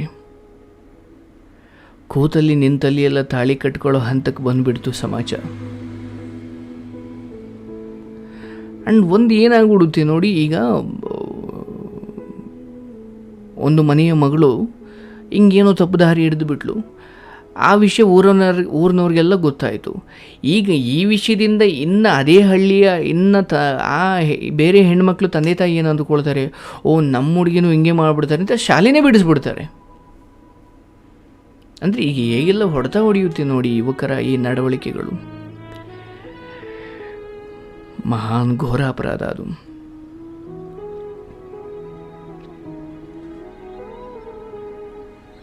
ಇರಲಿ, ನೀವು ತಪ್ಪನ್ನು ಒಪ್ಕೊಂಡಿರೋದು ನಿಮ್ಮ ದೊಡ್ಡತನ. ಆ್ಯಂಡ್ ನಿಮ್ಮ ತಾಯಿ ಬಗ್ಗೆ ನೀವು ತುಂಬ ದೊಡ್ಡ ಗೌರವ ಇಟ್ಕೊಂಡಿದ್ದೀರಾ. ನೀವು ಆ ಹುಡುಗಿಯನ್ನು ಜೀವಕ್ಕಿಂತ ಪ್ರೀತಿಸೋದಕ್ಕಿಂತ ನಿಮ್ಮ ತಾಯಿಯನ್ನು ಪ್ರೀತಿಸ್ತಾ ಇದ್ದೀರಾ ನಿಜ. ಬಟ್ ಎಲ್ಲೋ ಒಂದು ಕಡೆ ಈ ಸಮಯದಲ್ಲಿ ತುಂಬ ಅಜ್ಞಾನದಿಂದ ನೀವು ಆ ಮಾತು ಹೇಳಿಬಿಟ್ರಿ, ನನಗೆ ಅವಳು ಕಂಡ್ರೆ ಪ್ರಾಣ ಅಂತ. ಬೇಡ, ನನ್ನ ಕೈಲಾದ ಮಟ್ಟಿಗೆ ಕೆಲವು ವಿಚಾರಗಳನ್ನ ಬಿಡಿಸಿ ಹೇಳಿದ್ದೀನಿ. ನೀವು ಖಂಡಿತ ತಿದ್ದುಕೊಳ್ತೀರಾ ಅನ್ನೋ ನಂಬಿಕೆ ನನಗಿದೆ. ಆ್ಯಂಡ್ ಸರ್, ಒಂದು ಹೇಳ್ತೀನಿ, ಖಂಡಿತ ಬದುಕು ಮುಗ್ದಿಲ್ಲ ಸರ್, ಇನ್ನೂ ಇದೆ. ನಿಮ್ಗನ್ಸ್ಬೋದು ಈ ರಾತ್ರಿ ಅಥವಾ ಈ ಸಮಯದಲ್ಲಿ ನೀವು ದುಃಖದಲ್ಲಿರೋದ್ರಿಂದ, ಅಯ್ಯೋ ಈ ಕತ್ತಲಿದೆಯಲ್ಲ ಇದೇ ಶಾಶ್ವತ. ಇಲ್ಲ, ನಾಳೆ ಸೂರ್ಯ ಹುಡ್ತಾನೆ ಸರ್. ಈ ಕತ್ತಲು ಹೇಗೆ ಶಾಶ್ವತವಲ್ಲವೋ ಹಾಗೆ ನಿಮ್ಮ ಕಷ್ಟದ ಸಮಯ ಕೂಡ. ಆದರೆ ವಿಷಯ ಏನಂದರೆ, ಅದು ನಮ್ಮಿಂದ ಆಗಿರೋ ತಪ್ಪಾದರೆ ಖಂಡಿತ ತಿದ್ಕೊಂಡ್ಬಿಡೋಣ. ಬಟ್ ಇಲ್ಲಿ ಪ್ರಾಬ್ಲಮ್ ಏನಾಗುತ್ತೆ, ನಮ್ಮ ಬುದ್ಧಿಗೆ ಅನಿಸುತ್ತೆ ಹೌದು ನಾವು ಮಾಡ್ತಿರೋ ತಪ್ಪು ಅಂತ. ಬಟ್ ಆ ಮನಸ್ಸಿದೆಯಲ್ಲ, ನೀವು ಅದಕ್ಕೆ ತರಬೇತಿ ಹೆಂಗೆ ಕೊಟ್ಟಿದ್ದೀರಾ ಅಂದರೆ, ಅವ್ರು ಇಲ್ಲದೆ ನಾನು ಬದುಕೋದೇ ಇಲ್ಲ ಅನ್ನೋಷ್ಟು ತರಬೇತಿ ಕೊಟ್ಟಿದ್ದೀರಾ. ಬಟ್ ನೀವು ಮನಸ್ಸು ಮಾಡಿ, ಖಂಡಿತ ಆ ಮನಸ್ಸನ್ನು ಮತ್ತೆ ನಿಮಗೆ ಬೇಕಾದಾಗ ನೀವು ಬದಲಿಸ್ಕೊಳ್ಬೋದು. ಆ್ಯಂಡ್ ಇಲ್ಲಿ ಏನಾಗ್ಬಿಡುತ್ತೆ ನೋಡಿ, ಈತ ಇಲ್ಲ ಸರ್ ನಾನು ತಯಾರಾಗ್ತೀನಿ, ನಾನು ಸರಿ ಹೋಗ್ತೀನಿ ಅಂತ ಹೇಳ್ತಿದ್ದಾರೆ. ಬಟ್ ಈಗ ಆ ಹುಡುಗಿ ನನ್ನ ಗಂಡನನ್ನು ಬಿಟ್ಟು ಬರ್ತೀನಿ ಅಂತ ಹೇಳುವಷ್ಟು ಇದಾಗಬಾರ್ದು. ಯಾಕಂದರೆ ನಿಮ್ಮ ಥರನೇ ಅವರು ಒಬ್ಬ ಹುಡುಗ ಹೌದಲ್ವ, ಆಕೆಯ ಗಂಡ. ಅವ್ರ ಪಾಡಿಗೆ ಅವ್ರ ನಂಬಿಕೆ ಇಟ್ಟು ಮನೆಯಿಂದ ಆಚೆ ಹೋಗ್ತಾರೆ, ಸಂಸಾರ ನಡೆಸ್ತಾರೆ. ಬಟ್ ಇಲ್ಲಿ ನೀವು ಅಲ್ಲಿ ಹೋಗೋದ್ರಿಂದ ಅಲ್ಲಿ ಯಾರ್ದೋ ಬದುಕು ಹಾಳಾಗುತ್ತೆ ಅಂದರೆ ಅದು ಒಳ್ಳೆಯದಲ್ಲ. ಎನಿವೇ, ನಿಮ್ಗೆ ಒಳ್ಳೆಯದಾಗಲಿ. ಆ್ಯಂಡ್ ನಿಮ್ಮ ತಾಯಿ ಚೆನ್ನಾಗಿ ನೋಡ್ಕೊಳ್ಳಿ. ಗೌರ್ಮೆಂಟ್ ಕೆಲಸನೋ ಯಾವ ಕೆಲಸನೋ ಇರೋ ಅಷ್ಟು ದಿನ ನಿಮ್ಮ ಶ್ರಮ ವಹಿಸಿ. ಯಾಕೆಂದರೆ ಗೌರ್ಮೆಂಟ್ ಕೆಲಸ ಆದರೂ ನೀವು ಕೆಲಸ ಮಾಡಿದ್ರೆ ಸಂಬಳ ಹೌದಲ್ವಾ. ಹಾಗಾಗಿ ಈ ದೇಹ ಇರೋವರೆಗೂ ನನ್ನ ತಾಯಿಗೆ ಯಾವುದೇ ತೊಂದರೆ ಆಗ್ದಂಗೆ ನಾನು ನೋಡ್ಕೊಳ್ತೀನಿ. ಅಬ್ಬೊಬ್ಬ ಅಂದರೆ ನನ್ನ ಸಾಧನೆಯಿಂದ ಅವ್ರ ತಲೆ ಎತ್ತೋ ಥರ ಆಗಬೇಕು, ಇಲ್ವಾ ಹಾಗೆ ಇದ್ಬಿಡಬೇಕು, ತಲೆ ತಗ್ಸೋ ಥರ ಮಾತ್ರ ಆಗಬಾರ್ದು. ಈ ನಿಟ್ಟಿನಲ್ಲಿ ನಮ್ಮ ಬದುಕನ್ನು ಕಟ್ಕೊಳ್ಳೋಣ. ಒಳ್ಳೆಯದಾಗಲಿ ಸರ್. ಯಾಕೆ ನಾನು ಇದನ್ನು ಪದೇ ಪದೇ ಸ್ವಲ್ಪ ಹೆಚ್ಚಾಗಿ ಹೇಳಿದೆ ಅಂದರೆ, ನಮ್ಮ ಯೋಜನತೆ ಇಷ್ಟೊಂದು ಮುಂದುವರಿಬಾರ್ದು. ಅದೇ ನೀವು 21 ವಯಸ್ಸಿಂದ ಪುಸ್ತಕಕ್ಕೆ ಗಮನ ಕೊಟ್ಟಿದ್ರೆ, ಇದೇ ಕಾಂಪಿಟೇಟಿವ್ ಎಕ್ಸಾಮಿಗೆ ಅವತ್ತಿಂದ ಸಂಪೂರ್ಣವಾಗಿ ಗಮನ ಕೊಟ್ಟು ಈ ಪ್ರೀತಿ ಪ್ರೇಮ, ಈ ಇನ್ಯಾರಿಗೋಸ್ಕರನೋ ಕೆಲಸ ತಗೊಳ್ತೀನಿ ಆಮೇಲೆ ಮದುವೆ ಆಗ್ತೀನಿ, ಈ ಕಟ್ಟುಪಾಡುಗಳನ್ನ ಇಟ್ಕೊಳ್ಬೇಡಿ. ನೀವು ಕೆಲಸ ತಗೊಂಡ್ರೆ ಮಾತ್ರ ಮದುವೆ ಆಗ್ತೀನಿ ಅನ್ನೋದಾದ್ರೆ ಆ ಸಂಬಂಧಗಳೇ ಬೇಕಾಗಿಲ್ಲ. ತಪ್ಪಾಗಿದ್ದ ಅಲ್ಲಿಂದ. ಒಳ್ಳೆಯದಾಗಲಿ. ನಿಮ್ಮ ಬದುಕು ಚೆನ್ನಾಗಿರುತ್ತೆ, ಖಂಡಿತ ಚೆನ್ನಾಗಿರುತ್ತೆ. ಯಾಕಂದರೆ ನೀವು ನಿಮ್ಮ ತಪ್ಪನ್ನು ನಿಯತ್ತಾಗಿ ಒಪ್ಕೊಂಡ್ರಿ ಆ್ಯಂಡ್ ಒಳ್ಳೆ ಮಗ ಆದ್ರಿ. ಕಡೆಯಲ್ಲಿ ಒಬ್ಬ ಒಳ್ಳೆ ಮಗನಾಗಿ, ಒಬ್ಬ ಒಳ್ಳೆ ವ್ಯಕ್ತಿಯಾಗಿ ನಿಮಗೆ ಖಂಡಿತ ತುಂಬ ಜ್ಞಾನ ಇದೆ. ಬಟ್ ವಿಷಯ ಏನಂದರೆ, ಈಗ ನೀವು ಸರಿ ಇದ್ದೀರಾ, ಬಟ್ ಹಿಂದೆ ಮಾಡಿದ ಯಾವುದೋ ತಪ್ಪು ಕೆಲಸ ಇವತ್ತಿಗೂ ನಿಮ್ಮನ್ನು ಬಿಟ್ಟು ಹೋಗ್ತಾ ಇಲ್ಲ. ಅದು ತಪ್ಪು ಕೆಲಸಕ್ಕಿರೋ ಶಕ್ತಿ, ಅಥವಾ ಒಂದು ತಪ್ಪಿಗಿರೋ ಶಕ್ತಿ, ಒಂದು ಕೆಟ್ಟ ಕೆಲಸಕ್ಕಿರೋ ಶಕ್ತಿ. ಒಳ್ಳೆ ಕೆಲಸಗಳು ಬೇಗ ಮರೆತು ಹೋಗ್ಬಿಡ್ತವೆ ಜನಕ್ಕೆ, ಆದರೆ ಕೆಟ್ಟ ಕೆಲಸಗಳಿದಾವಲ್ಲ, ನೀವು ಸತ್ತು ಶವ ಆದರೂ ಕೂಡ ಅವರು ಕೆಲವೊಂದು ಜನರು ಕಮೆಂಟ್ ಮಾಡ್ತಾನೆ ಇರ್ತಾರೆ, ಓ ಇವನು ಅವತ್ತು ಹಂಗೆ ಮಾಡಿದ್ದ, ಓ ಅಂಥವನೇ ಬಿಡು ಇವನು ಅಂತ. ನಿಮ್ಮ ಒಳ್ಳೆ ಕೆಲಸಗಳಲ್ಲಿ ಲೆಕ್ಕಕ್ಕೆ ಬರುವುದಿಲ್ಲ. ಹಾಗಾಗಿ ನಿಮ್ಮನ್ನು ನೀವು ತಿದ್ದುಕೊಳ್ಳಿ. ಸಮಾಜವನ್ನು ತಿದ್ದೋ ಕೆಲಸ ಬೇಡ, ಅಥವಾ ಸಮಾಜವನ್ನು ಬಾಯಿ ಮುಚ್ಚೋ ಕೆಲಸ ಬೇಡ. ಅದು ನಮ್ಮ ಕೈಲಿಲ್ಲ. Okay, you can do it. ನೀವು ಮಾಡ್ತೀರಾ, ನಿಮ್ಮಿಂದ ಸಾಧ್ಯ ಇದೆ. ನಿಮಗೆ ಅಂತಹದೊಂದು ಜ್ಞಾನ ಇದೆ, ಅಂತಹದೊಂದು ತಿಳುವಳಿಕೆ ಇದೆ, ಹಾಗೂ ಅಂತಹದೊಂದು ನೋವಿನ ಅನುಭವ ಕೂಡ ನಿಮಗಿದೆ. ಪ್ರತಿ ಸಾರಿ ನೋವಿನ ಅನುಭವ ಆದಾಗ ಸಾಯ್ತೀನಿ ಅನ್ನೋದಕ್ಕಿಂತ ಆ ನೋವಿನ ಅನುಭವ ನಿಮಗೇನೋ ತಿಳಿಸೋದಕ್ಕೆ ಪ್ರಯತ್ನ ಮಾಡ್ತಾ ಇದೆ. ಅದನ್ನು ತಿಳ್ಕೊಂಬಿಟ್ರೆ ಸಾಕು. ನೀವು ಯಾವ ಪುಸ್ತಕನೂ ಓದೋದು ಬೇಡ. ಯಾಕಂದರೆ ಒಂದು ಸತ್ಯ ದರ್ಶನ ಆಗಬೇಕಂದ್ರೆ ಪುಸ್ತಕ ಓದುವುದಕ್ಕಿಂತ ಸ್ವತಃ ಅನುಭವ ಆಗೋದಿದೆಯಲ್ಲ, ಅದು 1000 ಪುಸ್ತಕಕ್ಕಿಂತ ಒಂದು ಸ್ವಂತ ಅನುಭವ ಕಲಿಸೋ ಜ್ಞಾನ ಯಾವುದೂ ಕಲಿಸಲ್ಲ. ನಿಮ್ಗಂತಹದೊಂದು ಅನುಭವ ಆಗಿದೆ. ಒಳ್ಳೆಯದಾಗಲಿ. ಬದುಕನ್ನು ಚೆನ್ನಾಗಿ ಕಟ್ಕೊಳ್ಳಿ. God bless you.